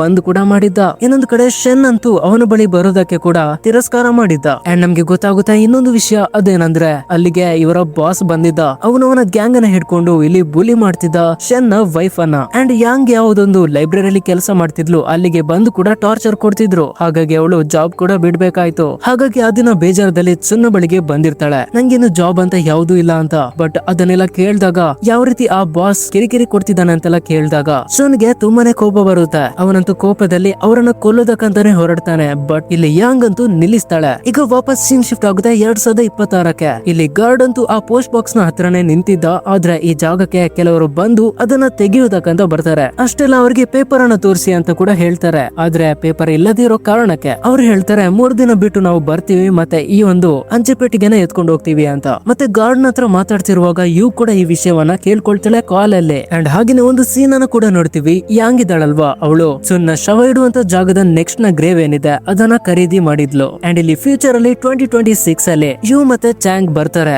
ಶೆನ್ ಅನ್ನ ಮೀಟ್ ಆಗೋದಕ್ಕೆ. ಅಂದ್ರೆ ಸುನ್ನ ಗೆಳೆಯನನ್ನ ಮೀಟ್ ಆಗೋದಕ್ಕೆ. ಇವನು ನೋಡ್ಬೋದು ಯಾವ ರೀತಿ ಆಗಿದ್ದಾನೆ ಅಂತ. ಇವನು ಎಲ್ಲ ವಿಷಯವನ್ನ ಕೂಡ ಹೇಳ್ತಾನೆ, ಹೇಗೆ ಸುನ್ ಸ್ಯಾಕ್ರಿಫೈಸ್ ಮಾಡ್ದ ಅವನ ಲೈಫ್ ಯಾಂಗ್ ನಿಗೋಸ್ಕರ ಅಂತ. ನಿಜವಾಗಿ ಆ ದಿನ ಯಾಂಗ್ ಜೈಲಿಗೆ ಹೋಗ್ಬೇಕಿತ್ತು, ಬಟ್ ಅದನ್ನ ಕೂಡ ಅವನು ತಡೆದ. ಮತ್ತೆ ಅವಳಿಗೆ ಬೆಟರ್ ಲೈಫ್ ಅನ್ನ ಕೊಟ್ಟ. ಅವನ ನೆನಪಿಗೆ ಅಂತ ಅವಳು ಬರ್ತ್ಡೇ ಕೇಕ್ ಅನ್ನ ಅವನ ಶವದ ಬಳಿ ಇಡ್ತಾ ಇದ್ಲು. ಅಂಡ್ ಯಾಂಗ್ ನ ತಂದೆ ಬಗ್ಗೆ ಮಾತಾಡೋದಾದ್ರೆ ಅವನು ತುಂಬಾನೇ ಕಿರಿಕಿರಿ ಮಾಡ್ತಿದ್ದ. ಆಸ್ತಿಯ ವಿಚಾರದಲ್ಲಿ ಗಲಾಟೆ ಎಲ್ಲ ಆಗಿತ್ತು. ಆದ್ರೆ ಯಾವಾಗ ಅವಳ ಲೈಫ್ ಅಲ್ಲಿ ಚುನ್ ಬಂದ ಅವಳ ಲೈಫೇ ಬದಲಾಗಿತ್ತು. ಮತ್ತೆ ಚುನ್ನ ಫ್ಯಾಮಿಲಿಯಲ್ಲಿ ಕೂಡ ಯಾರು ಕೂಡ ಇರ್ಲಿಲ್ಲ. ಹಾಗಾಗಿ ಅವಳ ಜೊತೆಗೆ ಸೇರಿ ಅವನು ಕೂಡ ಲೈಫ್ ಅನ್ನ ಕಂಟಿನ್ಯೂ ಮಾಡ್ತಿದ್ದ, ಆಶ್ರಯ ಕೂಡ ಕೊಡ್ತಿದ್ದ. ಅಷ್ಟೇ ಅಲ್ಲ, ಇನ್ನು ಕೂಡ ಡೀಟೇಲ್ ಆಗಿ ಹೇಳೋದಾದ್ರೆ ಆ ಡಾಂಗ್ ನ ಬಾಸ್ ಇದ್ದ ತಾನೆ, ಅವನ ಗುಂಪು ಬಂದು ಲೋನ್ ನ ವಿಷಯದಲ್ಲಿ ಗಲಾಟೆ ಮಾಡ್ತಾ ಇದ್ದ. ಸಿಕ್ಕಾಪಟ್ಟೆ ಇಂಟ್ರೆಸ್ಟ್ ಅನ್ನ, ಬಡ್ಡಿ ರೇಟ್ ಅನ್ನ ಚೇಂಜ್ ಮಾಡಿ ಎಲ್ರಿಗೂ ಹೊಡಿತಾ ಇದ್ದ. ಅಷ್ಟೇ ಅಲ್ಲ, ಅಲ್ಲಿನ ಒಬ್ಬ ಶಾಪ್ ಓನರ್ ಅನ್ನ ಚೆನ್ನಾಗಿ ಹೊಡೆದು ಅವನ ಶಾಪ್ ಗೆ ಬೆಂಕಿ ಹಚ್ಚಿಸ್ಬಿಟ್ಟಿದ್ದ. ಈಚೆ ಯಾಂಗ್ನಿಗೆ ತುಂಬಾ ಬೇಜಾರಾಗುತ್ತೆ. ಒಂದು ರೀತಿಯಲ್ಲಿ ಅವಳ ಕಾರಣದಿಂದ ಈ ಶಾಪ್ ಓನರ್ ಗೆ ಸುಮ್ನೆ ಪೆಟ್ಟು ಬಿತ್ತು ಅಂತ. ಯಾಕಂದ್ರೆ ಅವಳು ಸಾಲದ ಹಣ ಕೊಡ್ಲಿಲ್ಲ ತಾನೆ. ಆದ್ರೂ ಕೂಡ ಶಾಪ್ ಓನರ್ ನೀನ್ ಅದ್ರ ಬಗ್ಗೆ ಚಿಂತೆ ಮಾಡ್ಬೇಡ, ನೀನು ಕಲಿಬೇಕು ಅಂತ ಹೇಳಿ ಬುಕ್ಸ್ ಅನ್ನೆಲ್ಲ ಕೊಟ್ಟಿರ್ತಾನೆ. ಆದ್ರೆ ಯಾವಾಗ ಈ ವಿಷಯ ಸುನ್ನಿಗೆ ಗೊತ್ತಾಯ್ತು, ಅವನಂತೂ ಶೆನ್ನ ಜೊತೆಗೆ ಪ್ಲಾನ್ ಮಾಡಿ ಆ ಬಾಸ್ ನ ಕಡೆಯವರನ್ನ ಕಿಕ್ ಮಾಡೋದಕ್ಕೆ ಹೋಗ್ತಾರೆ. ಆದ್ರೆ ದಾರಿಯಲ್ಲೇ ಡಾಂಗ್ ಬಂದು ತಡಿತಾನೆ. ಅಂಡ್ ಇಲ್ಲಿ ನಾವು ನೋಡ್ತೀವಿ, ಇಲ್ಲಿ ಡಾಂಗ್ ಅನ್ನ ನೋಡ್ತೀವಿ, ಅವನು ಖುದ್ದಾಗಿ ಬಂದು ಬಾಸ್ ನ ಹತ್ರ ಹೇಳ್ತಾನೆ, ದಯವಿಟ್ಟು ಯಾರಿಗೂ ಕೂಡ ತೊಂದರೆ ಕೊಡ್ಬೇಡಿ, ತೊಂದರೆ ಕೊಡೋದಾದ್ರೆ ನಂಗೆ ಮಾತ್ರ ಕೊಡಿ ಅಂತ. ಇದಾದ್ಮೇಲೆ ಡಾಂಗ್ ಅವನ ಸಿಗರ್ ಲೈಟ್ ನಲ್ಲಿ ಎಸ್ದು ಹೋಗ್ತಾನೆ. ಅಂದ್ರೆ ಏನೋ ಒಂದು ಮೆಸೇಜ್ ಅನ್ನ ಕೊಟ್ಟಿದ್ದಾನೆ. ಅಂಡ್ ನಾವು ನೋಡ್ತೀವಿ, ಅವನೀಗ ಸಪರೇಟ್ ಆಗಿ ಬಂದು ಶೆನ್ ಮತ್ತೆ ಚುನ್ ಹತ್ರ ಡಿಸ್ಕಸ್ ಮಾಡ್ತಿರ್ತಾನೆ. ಈಗಂತೂ ಮಿತಿ ಮೀರಿ ಹೋಗಿದೆ, ಹಾಗಾಗಿ ನಾವ್ ಏನಾದ್ರೂ ಪ್ಲಾನ್ ಮಾಡ್ಲೇಬೇಕು ಅಂತ. ಇವ್ರ ಏನ್ ಪ್ಲಾನ್ ಮಾಡ್ತಿದ್ದಾರೆ ಅಂತ ನಮ್ಗಂತೂ ಗೊತ್ತಾಗ್ತಿಲ್ಲ. ಆದ್ರೆ ಇಲ್ಲಿ ಚುನ್ ಹೇಳ್ತಾನೆ, ಇದು ತುಂಬಾ ರಿಸ್ಕಿ ಇದೆ ಅಂತ. ಅಂಡ್ ಇದ್ರ ನೆಕ್ಸ್ಟ್ ಸೀನ್ ಅಲ್ಲೇ ನಾವು ನೋಡ್ತೀವಿ, ಈ 3 ಜನ ಏನ್ ಗೆಳೆಯರಿದ್ದಾರೆ, 3 ಜನ ಕೂಡ ಅವರ ಲವರ್ಸ್ ನ ಜೊತೆಗೆ ಕಾಲ ಕಳಿತಾ ಇದ್ರು. ಆದ್ರೆ ಒಂದು ದಿನ ಬಾಸ್ ಗಾಡಿಯಲ್ಲಿ ಹೋಗ್ತಿರೋದನ್ನ ಶೆನ್ನ ವೈಫ್ ನೋಡ್ತಾಳೆ. ಇಲ್ಲೇನೋ ಸಮಸ್ಯೆ ಇದೆ ಅಂತ ಅವಳಿಗೆ ಅನ್ಸಿದಾಗ ಯಾಂಗ್ ಕೂಡ ಅವಳನ್ನ ಮೀಟ್ ಆಗಿದ್ಲು. ನಂಗೂ ಕೂಡ ಏನೋ ಸರಿ ಅನಿಸ್ತಿಲ್ಲ ಅಂತ. ಬಟ್ ಇಲ್ಲಿ ನಿಜವಾಗ್ಲೂ ಏನಾಗ್ತಿದೆ ಅಂತ ಇವರು ಓಡ್ಕೊಂಡು ಹೋಗ್ತಾರೆ. ಅಂಡ್ ಇಲ್ಲಿ ನಾವು ನೋಡ್ತೀವಿ, ಶೆನ್, ಚುನ್ ಮತ್ತೆ ಡಾಂಗ್ ಮೂವರು ಕೂಡ ಫ್ಯಾಕ್ಟರಿಯಲ್ಲಿ ಇದ್ದಾರೆ. ಅಂಡ್ ಬಾಸ್ ಗೋಸ್ಕರ ವೇಟ್ ಮಾಡ್ತಿದ್ದಾರೆ. ಯಾಕಂದ್ರೆ ಇವರಿಗೆ ಗೊತ್ತಿದೆ ಅವರು ಡ್ರಗ್ಸ್ ಅನ್ನ ಸ್ಮಗ್ಲಿಂಗ್ ಮಾಡ್ತಾ ಇರ್ತಾರೆ ಅಂತ. ಹಾಗಾಗಿ ಇವರು ಮುಂಚೆನೆ ಪ್ಲಾನ್ ಮಾಡಿ ಈ ಜಾಗಕ್ಕೆ ಬಂದಿದ್ದಾರೆ. ಇದೊಂದು ಅವರದ್ದು ಸೀಕ್ರೆಟ್ ಬೇಸ್. ಇದರಲ್ಲಿ ಅವರು ಪೆಟ್ಟಿಗೆನೆಲ್ಲ ಓಪನ್ ಮಾಡಿದಾಗ ಒಂದ್ರಲ್ಲಿ ಕಲ್ಲು ಸಿಕ್ಕಿದ್ರೆ ಇನ್ನೊಂದು ಪೆಟ್ಟಿಗೆಯಲ್ಲಿ ಒಬ್ಬನ ಬಾಡಿ ಸಿಗುತ್ತೆ. ಅಂಡ್ ಸುನ್ಗೆ ತುಂಬಾನೇ ಶಾಕ್ ಆಗುತ್ತೆ. ಯಾಕಂದ್ರೆ ಇವನಂತೂ ಇವನ ಕ್ಲಾಸ್ಮೇಟ್ ಲಿಮ್ ಆಗಿದ್ದಾನೆ. ಸೊ ಇವ್ರಿಗೆ ಅನ್ಸುತ್ತೆ, ಹಾಗಾದ್ರೆ ಇವನು ಕಿಡ್ನಾಪಿಂಗ್ ಅನ್ನ ಕೂಡ ಮಾಡ್ತಿದ್ದಾನೆ ಅಂತ. ಹಾಗಾಗಿ ಇವನನ್ನ ಬಿಡಿಸಿ ಹೇಗಾದ್ರೂ ಇಲ್ಲಿಂದ ಹೋಗ್ಬೇಕು ಅಂತ ತಿಳ್ಕೊಳ್ತಾ ಇರುವಾಗ್ಲೇ ಈ ಜಾಗಕ್ಕೆ ಬಾಸ್ ಬರ್ತಾನೆ. ಅಂಡ್ ಇವರು 3 ಜನರನ್ನ ಕೂಡ ಕಟ್ಟಿ ಹಾಕಿ ಇವರನ್ನ ಕೊಲ್ಲೋದಕ್ಕೆ ಹೇಳ್ಬಿಡ್ತಾನೆ. ಆದ್ರೆ ಅಲ್ಲೇ ಬಾಸ್ ಸ್ವಲ್ಪ ಪ್ಲಾನ್ ಅನ್ನು ಕೂಡ ಚೇಂಜ್ ಮಾಡ್ತಾನೆ. ಏನಂದ್ರೆ ಡಾಂಗ್ ಮತ್ತೆ ಶೆನ್ ಅನ್ನ ಕರ್ಕೊಂಡು ಹೋಗ್ತಾನೆ. ಸುನನ್ನ ಮತ್ತೆ ಲಿಮ್ ಅನ್ನ ಇಲ್ಲಿ ಕಟ್ಟಿ ಹಾಕಿ ಬಿಡ್ತಾನೆ. ಇದರಿಂದ ಇಷ್ಟೇ ಅಲ್ಲ, ಪೂರ್ತಿ ಜಾಗಕ್ಕೆ ಬೆಂಕಿಯನ್ನು ಹೊತ್ತಿಸ್ಬಿಡ್ತಾನೆ. ಇಲ್ಲಿ ಏನಾಗುತ್ತಂದ್ರೆ ಇವರಂತೂ ಸತ್ ಬಿಟ್ರೆ ಅದರ ಕಾರಣವನ್ನ ಡಾಂಗ್ ಮತ್ತೆ ಶೆನ್ಗೆ ಹಾಕಿದ್ರೆ ಅವರಿಬ್ರು ಜೈಲ್ಗೆ ಹೋಗ್ತಾರೆ. ಸೊ ಹೀಗೆ ಬೆಂಕಿಯಲ್ಲಿ ಉರಿತಾ ಇದೆ. ಬಟ್ ಆಗ್ಲೇ ನಾವು ದೊಡ್ಡ ಟ್ವಿಸ್ಟ್ ಅನ್ನ ನೋಡ್ತೀವಿ. ಇವರೆಲ್ಲ ಆಲ್ರೆಡಿ ಪ್ಲಾನ್ ಮಾಡಿದ್ರು. ಹಾಗಾಗಿ ಸುನ್ನ ಬಾಯಿಂದ ಬ್ಲೇಡ್ ಅನ್ನು ಹೊರಗಡೆ ತೆಗಿತಾನೆ. ಮತ್ತೆ ಈ ಕಂಬದಲ್ಲಿ ಕಟ್ಟಿ ಹಾಕಿದ್ರು. ಸೊ ಆ ಬ್ಲೇಡ್ ನಿಂದ ಹೇಗಾದ್ರೂ ಕೈಯನ್ನ ಬಿಡಿಸ್ಬಿಡ್ತಾನೆ. ಆದ್ರೆ ಇದರಿಂದ ಕೂಡ ಬಚಾವಾಗೋದು ಸಾಧ್ಯ ಆಗ್ತಿರ್ಲಿಲ್ಲ. ಬಟ್ ಅದೇ ಟೈಮ್ಗೆ ಕರೆಕ್ಟ್ ಆಗಿ ಯಾಂಗ್ ಓಡ್ಕೊಂಡು ಇದೇ ಜಾಗಕ್ಕೆ ಬಂದಿದ್ಲು. ಅವಳಿಗೆ ಮುಂಚೆನೆ ಡೌಟ್ ಇತ್ತು ಆ ಫ್ಯಾಕ್ಟರಿಲಿ ಏನು ಆಗೋದ್ರಲ್ಲಿದೆ ಅಂತ. ಹೀಗೆ ಅವಳು ಬಂದು ಲಿಮ್ ಮತ್ತೆ ಸುನ್ನನ್ನ ಸೇವ್ ಮಾಡಿದ್ಲು. ಮತ್ತೆ ಹಿಂದೆಯಿಂದ ಎಸ್ಕೇಪ್ ಆಗ್ತಾ ಓಡ್ತಾ ಹೋಗ್ತಾ ಇದ್ರು. ಆದ್ರೆ ಅವರು ಓಡೋದನ್ನ ಬಾಸ್ ಕೂಡ ನೋಡ್ತಾನೆ. ಅವನು ಅವರನ್ನ ಕೊಲ್ಲೋದಕ್ಕಂತ ಹೊರಡ್ತಾನೆ. ಅದೇ ಟೈಮ್ಗೆ ಕರೆಕ್ಟ್ ಆಗಿ ಇಲ್ಲಿ ಡಾಂಗ್ ಮತ್ತೆ ಶೆನ್ ಸೇರಿ ಚಾಕುವನ್ನೆಲ್ಲ ಚುಚ್ ಬಿಡ್ತಾರೆ ಬಾಸ್ನಿಗೆ. ಅಲ್ಲಿ ಕೊಂದಾಕ್ಬಿಟ್ರು ಲಿಟ್ರಲಿ. ಈಚೆ ಕಡೆಯಿಂದ ಸುನ್, ಲಿಮ್ ಮತ್ತೆ ಯಾಂಗ್ 3 ಜನ ಕೂಡ ಸೇರಿ ಸೀದಾ ಪೊಲೀಸ್ ಸ್ಟೇಷನ್ ಗೆ ಓಡ್ಬಿಡ್ತಾರೆ. ಪೊಲೀಸ್ ಸ್ಟೇಷನ್ ಗೆ ಬಂದ್ಮೇಲೆ ಪ್ರೂಫಿಗೋಸ್ಕರ ಇಲ್ಲಿ ಲಿಮ್ ಇದ್ದಾನೆ. ಅವನು ಕಣ್ಣಾರೆ ನೋಡಿದ್ದಾನೆ ಏನೆಲ್ಲ ಆಗಿತ್ತು ಅಂತ. ಅವನು ಮಿಸ್ಸಿಂಗ್ ಆಗಿದ್ದ ಅಂತ ಹೇಳಿ ಕಂಪ್ಲೇಂಟ್ ಬೇರೆ ಇತ್ತು. ಹಾಗಾಗಿ ಅವನು ಹೇಳ್ತಾನೆ, ನನ್ನನ್ನ ಕಿಡ್ನಾಪ್ ಮಾಡಿದ್ರು ಬಾಸ್ ನ ಗ್ಯಾಂಗ್ ನವರು. ಸುನ್ ಮತ್ತೆ ಯಾಂಗ್ ನನ್ನನ್ನ ಬಚಾವ್ ಮಾಡಿದ್ದಾರೆ, ಇವರು ನಿರಪರಾಧಿಗಳು ಅಂತ. ಇಲ್ಲಿ ಯಾಂಗ್ ನ ಕೈ ಕೂಡ ಸ್ವಲ್ಪ ಸುಟ್ಟು ಹೋಗಿತ್ತು. ಹಾಗಾಗಿ ಇಮಿಡಿಯೇಟ್ ಆಗಿ ಟೀಚರ್ ಬಂದು ಕೂಡ ಸಹಾಯ ಮಾಡ್ತಾರೆ ಹಾಸ್ಪಿಟಲ್ ಗೆ ಕಳ್ಸೋದಕ್ಕೆ. ಸೊ ಇದೆಲ್ಲ ಆಗಿತ್ತು ನಿಜವಾದ ಕಥೆ. ಈ ಕಥೆಯನ್ನ ಕೇಳ್ಕೊಂಡು ಯು ಮತ್ತೆ ಚಾಂಗ್ನಿಗೆ ಕೂಡ ತುಂಬಾನೇ ಎಮೋಷನಲ್ ಆಗುತ್ತೆ. ಅಂಡ್ ಆ ಎಲ್ಲ ಇನ್ಸಿಡೆಂಟ್ ಆದ್ಮೇಲೆ ಅವರು ಹಾಸ್ಪಿಟಲ್ ಇಂದ ಹೊರಗಡೆ ಬಂದಾಗ ಸುನ್ ಮತ್ತೆ ಯಾಂಗ್ ಮೀಟ್ ಆಗ್ತಾರೆ. ಸೊ ಹೀಗೆ ದಿನಗಳು ಕಳಿತಾ ಇತ್ತು. ಒಂದು ದಿನ ಲಿಮ್ ಮೀಟ್ ಆಗ್ತಾನೆ. ಅವನಿಗೆ ಲಿಟ್ರಲಿ ಸುನ್ ಸಹಾಯ ಮಾಡಿದ್ದ. ಹಾಗಾಗಿ ಅವನು ಹೆಲ್ಪ್ಫುಲ್ ಆಗಿ ಇವನ ಹತ್ರ ಬಂದು ಹೇಳ್ತಾನೆ, ನಿಂಗೆ ನಾನು ಸಹಾಯ ಮಾಡೋದಕ್ಕೆ ಇಷ್ಟಪಡ್ತೀನಿ. ನನ್ನಮ್ಮ ಒಬ್ರು ಪ್ರೈವೇಟ್ ಟೀಚರ್ ಆಗಿದ್ದಾರೆ, ಅವರು ಟ್ಯೂಷನ್ ಮಾಡ್ತಾರೆ. ಹಾಗಾಗಿ ನೀನು ಕೂಡ ನನ್ ಜೊತೆ ಸೇರಿ ಸ್ಟಡಿ ಕಂಟಿನ್ಯೂ ಮಾಡಬಹುದು ಅಂತ. ಸೊ ಹೀಗೆ ಖುಷಿ ಕೂಡ ಪಡ್ತಾನೆ. ಮತ್ತೆ ಅವನು ಪಾರ್ಟ್ ಟೈಮ್ ಜಾಬ್ ಕೂಡ ಮಾಡ್ಕೊಳ್ತಾನೆ. ಅದನ್ನಂದ್ರೆ ಶಿಪ್ ಯಾರ್ಡ್ ನಲ್ಲಿ, ಅಂದ್ರೆ ಈ ಲಾಜಿಸ್ಟಿಕ್ಸ್ ಇದೆಯಲ್ಲ ಆ ರೀತಿ ಶಿಪ್ ಅಲ್ಲಿ ಐಟಮ್ಸ್ ಗಳನ್ನ ರಫ್ತು ಮಾಡೋದೆಲ್ಲ ಮಾಡ್ತಾ ಇರ್ತಾನೆ. ಅವನು ಲೈಫ್ ಅಲ್ಲಿ ಕಂಪ್ಲೀಟ್ ಬಿಸಿ ಆಗಿದ್ದ. ಹಾಗಾಗಿ ಅವನು ಲೆಟರ್ ಅನ್ನೆಲ್ಲ ಸೆಂಡ್ ಮಾಡ್ತಿದ್ದ ಈ ಒಂದು ಕುಕಿ ಬಾಕ್ಸ್ ಅಲ್ಲೇ. ಬಟ್ ಈ ಸಲ ಒಂದು ಲೆಟರ್ ಸಿಕ್ಕಿದಾಗ ಅದರಲ್ಲಿ ಗೊತ್ತಾಗುತ್ತೆ ಯಾಂಕ್ ನ ಹೆಸರನ್ನ ಕೊನೆಯಲ್ಲಿ ಲಿಮ್ ಅಂತ ಬರ್ದಿತ್ತು. ಹಾಗಾಗಿ ಇವನ ಆಲೋಚನೆ ಮಾಡ್ತಾನೆ, ಮೋಸ್ಟ್ಲಿ ಇವಳು ಫ್ಯೂಚರ್ ನಲ್ಲಿ ಲಿಮ್ಮನ ಮದುವೆ ಆಗಿರ್ಬೋದು, ಹಾಗಾಗಿ ಈ ರೀತಿ ಬಂದಿರ್ಬೋದು ಅಂತ. ಐ ಮೀನ್ ಇವನು ಸ್ವಲ್ಪ ಓವರ್ ಥಿಂಕ್ ಮಾಡ್ತಿದ್ದಾನೆ. ಇವಳು ಕೂಡ ಹೇಳ್ತಾಳೆ, ಅದ್ರ ಬಗ್ಗೆ ನೀನು ಆಲೋಚನೆ ಮಾಡಬೇಡ, ನೀನ್ ಸುಮ್ಮನೆ ಓವರ್ ಥಿಂಕ್ ಮಾಡ್ತಿದೀಯ ಅಂತ. ಇದಾದ್ಮೇಲೆ ಚುನ್ ಹೋಗ್ತಾನೆ ಕೆಲ್ಸಕ್ಕೆ. ಬಟ್ ಈ ಟೈಮ್ ಅಲ್ಲಿ ಗಮನಿಸ್ತಾನೆ ಕಸದ ರಾಶಿ ಇಲ್ಲಿ ಅಂತೂ ಬಿದ್ದಿದೆ. ಬಟ್ ಅದೇ ಜಾಗದಲ್ಲಿ ಒಂದು ಬೆಕ್ಕು ಕೂಡ ಕಾಣ್ತಿದೆ. ಅಂಡ್ ಹೀಗೇನೆ ಏನದು ಹೊಳಿತಾ ಇರೋದು ಅಂತ ಗಮನಿಸಿದಾಗ ಆ ಅಂಚೆ ಪೆಟ್ಟಿಗೆ ಇಲ್ಲೇ ಇದೆ. ಹಾಗಾಗಿ ಅವನು ಅಂಚೆ ಪೆಟ್ಟಿಗೆನ ಮನೆಗೆ ತಗೊಂಡ್ ಬರ್ತಾನೆ. ನೆಕ್ಸ್ಟ್ ಇಬ್ರು ಕೂಡ ಶಾಪ್ ನ ಹೊರಗಡೆ ಅಂಚೆ ಪೆಟ್ಟಿಗೆನ ಇಡ್ತಾರೆ. ಈಗ ಇವರು ಫ್ಯೂಚರ್ ಗೆ ಲೆಟರ್ ಅನ್ನ ಬರಿಬಹುದು. ಹಾಗಾಗಿ ಇವರು ಕ್ವಶನ್ ಕೇಳ್ತಾರೆ ಲೆಟರ್ ನಲ್ಲಿ. ಇವರಲ್ಲಿ ಲೆಟರ್ ನಲ್ಲಿ ಏನ್ ಬರೀತಿದ್ದಾರೆ ಅಂದ್ರೆ, ಇವಳು ಬರೀತಿದ್ದಾಳೆ, ನಿಮ್ಮ ಹೆಸರೇನು, ಆಕ್ಚುಲಿ ಯಾವ ಅಡ್ರೆಸ್ ಅಲ್ಲಿ ನೀವಿದ್ರಿ, ಮತ್ತೆ ನಿಮ್ಮ ತಂದೆ ತಾಯಿಯ ಹೆಸರು ಏನು ಅಂತ ಹೀಗೆ ಖುಷಿ ಪಡ್ತಾ ಇರ್ತಾರೆ. ಮತ್ತೆ ಇದರ ನೆಕ್ಸ್ಟ್ ಡೇ ನಾವು ನೋಡ್ತೀವಿ ಲಿಮ್ನ ತಂದೆ ಬರ್ತಾನೆ ಇವರ ಬಳಿಗೆ. ಯಾಕಂದ್ರೆ ಸುನ್ ಮತ್ತೆ ಯಾಂಗ್ ನ ಕಂಡೀಷನ್ ಇವನಿಗೆ ಗೊತ್ತಿದೆ, ಇವರಂತೂ ತುಂಬಾ ಕಷ್ಟದಲ್ಲಿ ಬದುಕ್ತಾ ಇದ್ದಾರೆ, ಆದ್ರೆ ಹೆಲ್ಪ್ ಮಾಡೋಣ ಅಂತ ಹೇಳಿ ಇವನು ಬಂದಿದ್ದಾನೆ. ಯಾಕಂದ್ರೆ ಇವನು ಮಗನನ್ನ ಸಹಾಯ ಮಾಡಿದ್ರು ತಾನೆ. ಅಷ್ಟೇ ನಮ್ಗೆ ಇನ್ನೊಂದು ವಿಷಯ ಕೂಡ ಗೊತ್ತಾಗುತ್ತೆ, ಯಾಂಗ್ ನ ತಾಯಿ ಮತ್ತೆ ಈ ಒಬ್ಬ ವ್ಯಕ್ತಿ ಫ್ರೆಂಡ್ಸ್ ಆಗಿದ್ರಂತೆ. ಮತ್ತೆ ಫ್ಯಾಕ್ಟ್ರಿಯಲ್ಲಿ ಆ ಒಂದು ದಿನ ಅವಳು ಎಸ್ಕೇಪ್ ಆಗಿದ್ಲು ನಿಮ್ಗೆ ಗೊತ್ತಿರೋ ಹಾಗೆ. ಆದ್ರೆ ಆಕ್ಚುಲಿ ಹಣವನ್ನ ಕದ್ದು ಎಸ್ಕೇಪ್ ಆದದ್ದು ಇವನಾಗಿದ್ದ. ಮತ್ತೆ ಇವನನ್ನ ಯಾಂಗ್ ನ ತಾಯಿ ಬಚಾವ್ ಮಾಡಿದ್ಲು. ಮತ್ತೆ ನಿನ್ನ ತಾಯಿಯ ಬಗ್ಗೆ ನಂಗೆ ಗೊತ್ತಿತ್ತು, ಅವಳೆಷ್ಟು ಒಳ್ಳೆಯವಳು ಅಂತ. ಆದ್ರೆ ನಿನ್ನ ತಂದೆ ತುಂಬಾನೇ ಹೊಡಿತಾ ಇದ್ದ ಅವಳಿಗೆ, ಹಾಗಾಗಿ ನಾನು ತಿಳ್ಕೊಂಡೆ ಅದು ಮೋಸ್ಟ್ಲಿ ಅಫೇರ್ ಆಗಿರ್ಬೋದು ಅಂತ. ಮತ್ತೆ ಆಕ್ಚುಲಿ ನಿಜವಾಗ್ಲೂ ಅವಳು ಹಣವನ್ನ ಕದ್ದಿರ್ಲಿಲ್ಲ, ಫ್ಯಾಕ್ಟ್ರಿಯಲ್ಲಿ ನಿನ್ನ ತಂದೆನೆ ಬಂದು ಅವಳಿಗೆ ಹೊಡೆದಿದ್ದದು ಮತ್ತೆ ಫೇಕ್ ಅಲಿಗೇಷನ್ ಗಳನ್ನ ಹಾಕಿದ್ದದು. ಅದೇನೇ ಇರ್ಲಿ, ಆಗಿದಂತೂ ಆಗೋಗಿದೆ. ನಿಮ್ಗೆ ನಾನು ಸಹಾಯ ಬೇಕಂತಿದ್ರೆ ನನ್ನನ್ನ ಕಾಂಟ್ಯಾಕ್ಟ್ ಮಾಡಿ ಅಂತ ಹೇಳ್ತಾನೆ. ಬಟ್ ಇದನ್ನೆಲ್ಲ ಕೇಳಿ ಆದ್ಮೇಲೆ ಯಾಂಗ್ನಿಗೆ ಅನ್ಸುತ್ತೆ ಅದೊಂದು ದಿನ ನಂಗೆ ನೆನಪಾಗ್ತಿದೆ, ಅವತ್ತು ಇವಳ ತಾಯಿ ಶೆಪ್ಯಾರ್ಡ್ ಅನ್ನೋ ಜಾಗಕ್ಕೆ ಹೋಗು ಅಂತ ಹೇಳಿದ್ಲು. ಅಂಡ್ ಅವಳನ್ನ ತಂದೆ ಕರ್ಕೊಂಡು ಹೋಗ್ತಾ ಇದ್ದ. ಆದ್ರೆ ಯಾವಾಗ ಜಾಗದಲ್ಲಿ ನಿಂತಿದ್ಲು ಸಡನ್ ಆಗಿ ಅವಳ ತಾಯಿ ಕಾಣೆ ಆಗಿದ್ಲು. ಸೊ ಆ ದಿನ ನಿಜವಾಗ್ಲೂ ಏನಾಗಿತ್ತು, ಯಾಕೆ ಅವಳು ಕಾಣೆ ಆದ್ಲು ಅನ್ನೋದೇ ದೊಡ್ಡ ಕ್ವಶನ್ ಆಗಿತ್ತು. ಆದ್ರೆ ಅವಳು ಯಾವಾಗ ಅವಳ ತಂದೆ ಬಳಿಗೆ ಬಂದ್ಲೋ ಅವಳಿಗೆ ಅನ್ಸೋಕೆ ಶುರು ಆಯ್ತು ಅವಳ ತಂದೆನೆ ಏನೋ ಮಾಡಿದಾನೆ ಅಂತ. ಸೊ ಇದನ್ನೆಲ್ಲ ಕೇಳಿ ಆದ್ಮೇಲೆ ಚುನ್ ಹೇಳ್ತಾನೆ ಅದ್ರ ಬಗ್ಗೆ ನಾವ್ ಏನಾದ್ರೂ ಆಲೋಚನೆ ಮಾಡೋಣ, ಮತ್ತೆ ಸದ್ಯಕ್ಕೆ ನೀನು ಟೆನ್ಷನ್ ತಗೊಳ್ಬೇಡ ಅಂತ. ಈಗ ವಾಪಸ್ ಸ್ಟೋರಿ ಶಿಫ್ಟ್ ಆಗುತ್ತೆ 2026ಕ್ಕೆ. ಇಲ್ಲಿ ಪೊಲೀಸ್ನಿಗೆ ವಿಷಯ ಗೊತ್ತಾಯ್ತಂತೆ, ಅದೇನಂದ್ರೆ ಸುನ್ ಸಿಕ್ಕಿದಾನಂತೆ, ಅದು ಕೂಡ ಗ್ರೇವಿ ಯಾರ್ಡ್ ಅಲ್ಲಿ. ಹಾಗಾಗಿ ಸೆಕ್ಯೂರಿಟಿ ಗಾರ್ಡ್ ನ ಜೊತೆಗೆ ಇವರು ಕೂಡ ಬರ್ತಾರೆ. ಅಂಡ್ ನೀವು ಇಲ್ಲಿ ಗಮನಿಸಬಹುದು ಯಾವ ರೀತಿ ಇದ್ದಾನೆ ಸುನ್ ಅಂತ. ಇವನಂತೂ ಡಿಪ್ರೆಷನ್ ಅಲ್ಲಿ ಕಾಣ್ತಿದ್ದಾನೆ. ಮತ್ತೆ ಇವನು ತುಂಬಾನೇ ಆಲೋಚನೆ ಮಾಡ್ತಾನೆ ತನ್ನ ಭೂತಕಾಲದಲ್ಲಿ ಹೇಗೆ ಅವಳನ್ನ ಲವ್ ಮಾಡ್ತಿದ್ದ ಅಂತ. ಅದೇ ಟೈಮ್ ಇಬ್ರು ಕೂಡ ಬರ್ತಾರೆ. ಇನ್ನೇನೋ ಅವನನ್ನ ಮೀಟ್ ಆಗೋದು ಅಂತ ಇರುವಾಗ ಅವನಿಲ್ಲಿ ಸತ್ ಬಿಡ್ತಾನೆ. ಹೀಗೆ ತುಂಬಾನೇ ಅನ್ಎಕ್ಸ್ಪೆಕ್ಟೆಡ್ ಮೂಮೆಂಟ್ ಅಲ್ಲಿ ಇವನಂತೂ ಸತ್ ಬಿಟ್ಟ. ಹಾಗಾಗಿ ಅವನು ಮುಂಚೆ ಹೇಳಿರೋ ಹಾಗೇನೆ ಅವನ ಶವವನ್ನ ಯಾಂಗ್ ನ ಶವದ ಹತ್ತಿರನೇ ಇಟ್ಬಿಡ್ತಾರೆ. ಆದ್ರೆ 1991 ನಲ್ಲಿ ಬೇರೆನೆ ನಡೀತಿದೆ. ಫ್ಯಾಕ್ಟ್ರಿ ರಿಓಪನ್ ಆಗುತ್ತೆ ಅಂತ ಗೊತ್ತಾದಾಗ ಕೆಲವೊಂದು ಗುಂಡಗಳು ಬರ್ತಾರೆ. ಮತ್ತೆ ಯಾಂಗ್ ನ ತಂದೆ ಇವನ ಹತ್ರ ಹೆಲ್ಪ್ ಕೊಡಕ್ಕೆ ಹೇಳ್ತಾನೆ. ಇನ್ನೊಂದು ಕಡೆ ಸುನ್ ಅಂತೂ ಯಾಂಗ್ ನ ಹತ್ರ ಹೇಳ್ತಾನೆ, ಇವತ್ತು ನಂಗೆ ನೈಟ್ ಶಿಫ್ಟ್ ಇದೆ, ಹಾಗಾಗಿ ನಾನು ಬರುವಾಗ ಲೇಟ್ ಆಗ್ಬೋದು ಅಂತ. ಹಾಗಾಗಿ ನಿನ್ನನ್ನ ನಾನು ಮೀಟ್ ಆಗ್ತೀನಿ ಪೋಸ್ಟ್ ಬಾಕ್ಸ್ ನ ಹತ್ರ ಅಂತ ಹೇಳ್ತಾನೆ. ಮತ್ತೆ ಇಲ್ಲಿ 2026ರಲ್ಲಿ ಪೊಲೀಸರಂತೂ ಆ ಒಂದು ಜಾಗವನ್ನ ಇನ್ವೆಸ್ಟಿಗೇಷನ್ ಮಾಡಿದಾಗ ಗೊತ್ತಾಗುತ್ತೆ ಯಾಂಗ್ ನ ತಂದೆ ಇದ್ದಲ್ಲ ಅವನದು ಡೆಡ್ ಬಾಡಿ ಸಿಕ್ಕಿದೆ ಅಂತ. ಸೊ ಪೊಲೀಸ್ ಆಫೀಸರ್ ಎಕ್ಸಾಕ್ಟ್ಲಿ ಏನಾಗಿತ್ತು ಅಂತ ಇಲ್ಲಿ ಹೇಳ್ತಾರೆ. ಆಕ್ಚುಲಿ ಇವನೊಂದು ಆಕ್ಸಿಡೆಂಟ್ ಅಲ್ಲಿ ಸತ್ತದು ಕಾಣಿಸುತ್ತೆ. ಇವನೇ ನಮ್ಮ ಯಾಂಗ್ ನ ತಂದೆ. ಮತ್ತೆ ಅವನ ಈಚೆ ಬದಿಯಲ್ಲಿ ಕೂತಿದಾಳಲ್ಲ ಹೆಂಗ್ಸು,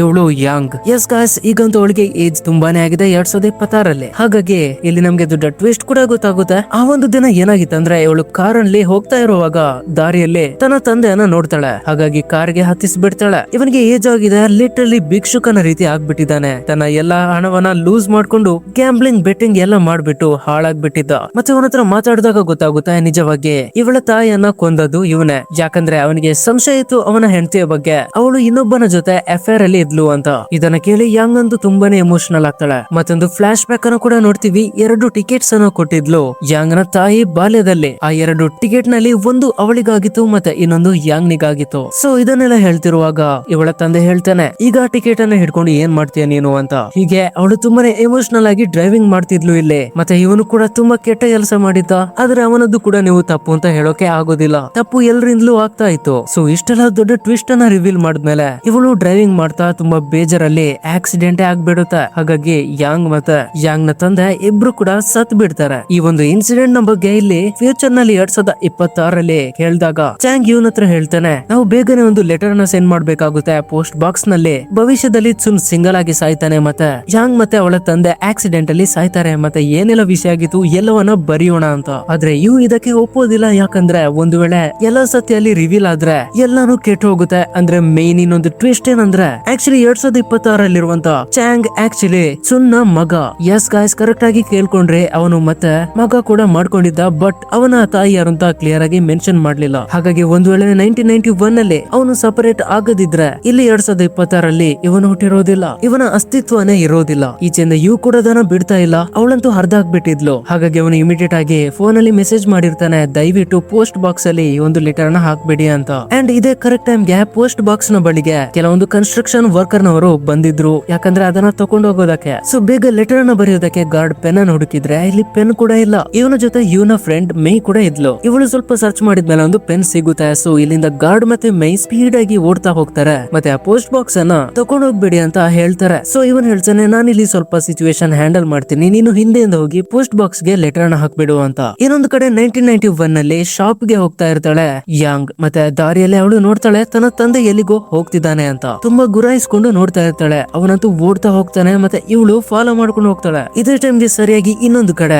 ಸುನ್ನಿಗೆ ಒಂದು ಬೆಕ್ಕು ಕಾಣುತ್ತೆ. ಆ ಬೆಕ್ಕಿನ ಉದ್ದೇಶ ನಿಮ್ಗೆ ಗೊತ್ತಿರೋ ಹಾಗೆ ಬೆಕ್ಕು ಹತ್ತಿರದಲ್ಲಿದ್ರೆ ಪೋಸ್ಟ್ ಆಫೀಸ್ ನಲ್ಲಿ ಲೆಟರ್ ಬಂತು ಅಂತ ಅರ್ಥ. ಹಾಗಾಗಿ ಅವನು ಪೋಸ್ಟ್ ಬಾಕ್ಸ್ ನ ಬಳಿಗೆ ಬಂದಾಗ ಒಂದು ಲೆಟರ್ ಬರ್ದಿರುತ್ತೆ. ಇನ್ನೇನು ಲೆಟರ್ ಅನ್ನು ಓದೋದಂತ ಇದ್ದಾಗ ಅದೇ ಕರೆಕ್ಟ್ ಟೈಮ್ಗೆ ಇಲ್ಲಿಗೆ ಲಿಮ್ ಬರ್ತಾನೆ. ಅವನು ಬಂದು ಹೇಳ್ತಾನೆ, ನನ್ನ ಕಣ್ಣಾರೆ ನೋಡ್ದೆ ಯಾಂಗ್ ಅಂತೂ ಸ್ಪೀಡ್ ಆಗಿ ಓಡ್ತಾ ಹೋಗ್ತಿದ್ಲು, ಅವಳ ತಂದೆಯನ್ನ ಫಾಲೋ ಮಾಡ್ತಿದ್ಲು, ಏನು ತೊಂದರೆ ಆಗೋದ್ರಲ್ಲಿದೆ ಅಂತ. ಮತ್ತೆ ಇವನು ಲೆಟರ್ ನ ಓದಾಗ ಎಕ್ಸಾಕ್ಟ್ ಅದುವೇ ದಿನ ಸೆಪ್ಟೆಂಬರ್ 13. ಇದೇ ದಿನ ನಡೆದಂತ ಘಟನೆಯಲ್ಲಿ ಪೂರ್ತಿ ಫ್ಯೂಚರ್ ಚೇಂಜ್ ಆಗಿರೋದು. ಸೊ ಇದನ್ನ ಇಮಿಡಿಯೇಟ್ ಆಗಿ ಅರ್ಥ ಮಾಡ್ಕೊಳ್ತಾ ಅಲ್ಲಿಂದ ಸುನ್ ಸೀದಾ ಹೋಗ್ತಾನೆ. ಇನ್ನೊಂದ್ ಕಡೆ ಯಾಂಗ್ ಅಂತೂ ಓಡ್ತಾ ಇದ್ದ ಕಾರಣ ಸುಸ್ತಾಗಿ ನಿಂತಿರುವಾಗ ತನ್ನ ತಾಯಿಯ ಹೇರ್ ಬ್ಯಾಂಡ್ ಅನ್ನ ನೋಡ್ತಾಳೆ. ಅದೇ ಟೈಮ್ಗೆ ಯಾಂಗ್ ನ ತಂದೆ ಕೂಡ ಅಲ್ಲಿ ಇದ್ದ. ಇಲ್ಲಿ ಯಾಂಗ್ ಕೇಳ್ತಾಳೆ ಆ ಚೀಲದಲ್ಲಿ ಏನಿದೆ ಅಂತ. ಅವನು ತುಂಬಾನೇ ಪುಷ್ ಮಾಡ್ತಾನೆ ಅಂಡ್ ಕೊನೆಯಲ್ಲಿ ಹೇಳ್ತಾನೆ, ನಿನ್ನ ತಾಯಿಯ ಡೆಡ್ ಬಾಡಿ ಇದೆ ಅಂತ. ಅವಳಿಗೆ ತುಂಬಾನೇ ಕೋಪ ಬರುತ್ತೆ, ಅವಳು ತಡಿತಾನೆ ಇರ್ತಾಳೆ. ಸೊ ಲಿಟ್ರಲಿ ಅವಳಿಗೆ ತುಂಬಾನೇ ಬೇಜಾರಾಗುತ್ತೆ. ಅಂಡ್ ಅದೇ ಟೈಮ್ಗೆ ಇಲ್ಲಿ ಕರೆಕ್ಟ್ ಆಗಿ ಚುನ್ ಕೂಡ ಬರ್ತಾನೆ. ಅಲ್ಲಿ ಯಾಂಗ್ ನ ತಂದೆ ಜೊತೆಗೆ ಆ ಒಬ್ಬ ವ್ಯಕ್ತಿ ಕೂಡ ಇದ್ದ, ಡೀಲರ್, ಅದೇ ವಾಂಗ್ ಅಂತ ಅವನ ಹೆಸರು.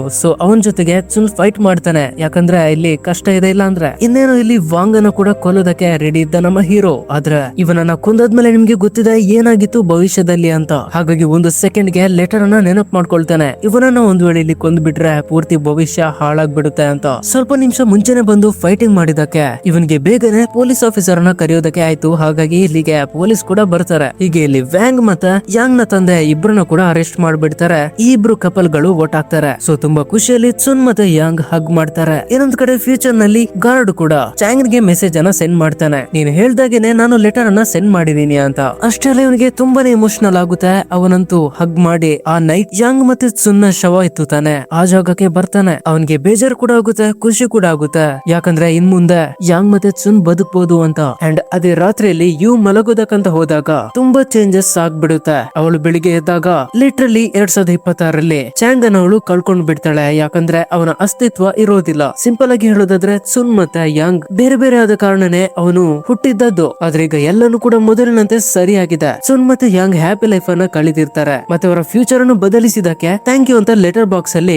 ಸೆಂಡ್ ಮಾಡಿರ್ತಾರೆ. ಬಟ್ ಗೈಸ್, ನೀವೊಂದು ಗಮನಿಸಿರ್ಬೋದು, ಪ್ರತಿ ಸಲ ಲೆಟರ್ ಬಾಕ್ಸ್ ನ ಹತ್ರ ಒಂದು ಬೆಕ್ಕು ಬರ್ತಾ ಇತ್ತು. ಆ ಬೆಕ್ಕು ನಿಜವಾಗಿ ಈ ಟೈಮ್ ಟ್ರಾವೆಲಿಂಗ್ ಗೆ ಒಂದು ಕನೆಕ್ಷನ್ ಅನ್ನ ತೋರಿಸುತ್ತೆ. ಪ್ರತಿ ಸಲ ಆ ಬೆಕ್ಕು ಬಂದಾಗ ಮಾತ್ರ ಇವರು ಲೆಟರ್ ಅನ್ನ ಸೆಂಡ್ ಮಾಡಿದ್ರೆ ಅದು ಭವಿಷ್ಯಕ್ಕೆ ಹೋಗುತ್ತೆ. ಆ ಬೆಕ್ಕನ್ನ ನಾವು ಮನುಷ್ಯನ ಹಣೆ ಬರಹ ಅಂತ ಹೇಳ್ಬಹುದು. ಹೀಗೆ ಅದ್ಭುತವಾದ ಕಥೆ ಇಲ್ಲಿಗೆ ಮುಗಿಯುತ್ತೆ. ನಿಮ್ಗೆ ಏನ್ ಅನ್ಸ್ತು ಈ ಕಥೆಯಲ್ಲಿ? ಮತ್ತೆ ಇದನ್ನ ಎಕ್ಸ್ಪ್ಲೇನ್ ಮಾಡೋದಕ್ಕೂ ಕೂಡ ನನಗೆ ತುಂಬಾನೇ ಟೈಮ್ ಹಿಡಿದಿದೆ. ಹಾಗಾಗಿ ದಯವಿಟ್ಟು ಸಬ್ಸ್ಕ್ರೈಬ್ ಮಾಡಿ, ವಿಡಿಯೋಗೊಂದು ಲೈಕ್ ಮಾಡಿ, ಮತ್ತೆ ನಿಮ್ಮ ಫ್ರೆಂಡ್ಸ್ ಯಾರಾದ್ರೂ ಕೆ ಡ್ರಾಮಾ ಫ್ಯಾನ್ಸ್ ಇದ್ರೆ ಅವರಿಗೂ ಕೂಡ ಶೇರ್ ಮಾಡಿ. ಯಾಕಂದ್ರೆ ನಾವು ಇನ್ ಮುಂದೆ ತುಂಬಾ ಕೆ ಡ್ರಾಮಾ ಕಂಟೆಂಟ್ ಅನ್ನ ತರ್ತೀವಿ. ಮತ್ತೆ ಸಿಗೋಣ ಇನ್ನೊಂದು ರೋಚಕ ವಿಡಿಯೋ ಜೊತೆ. ಜೈ ಕರ್ನಾಟಕ ಮಾತಾ, ಪೀಸ್.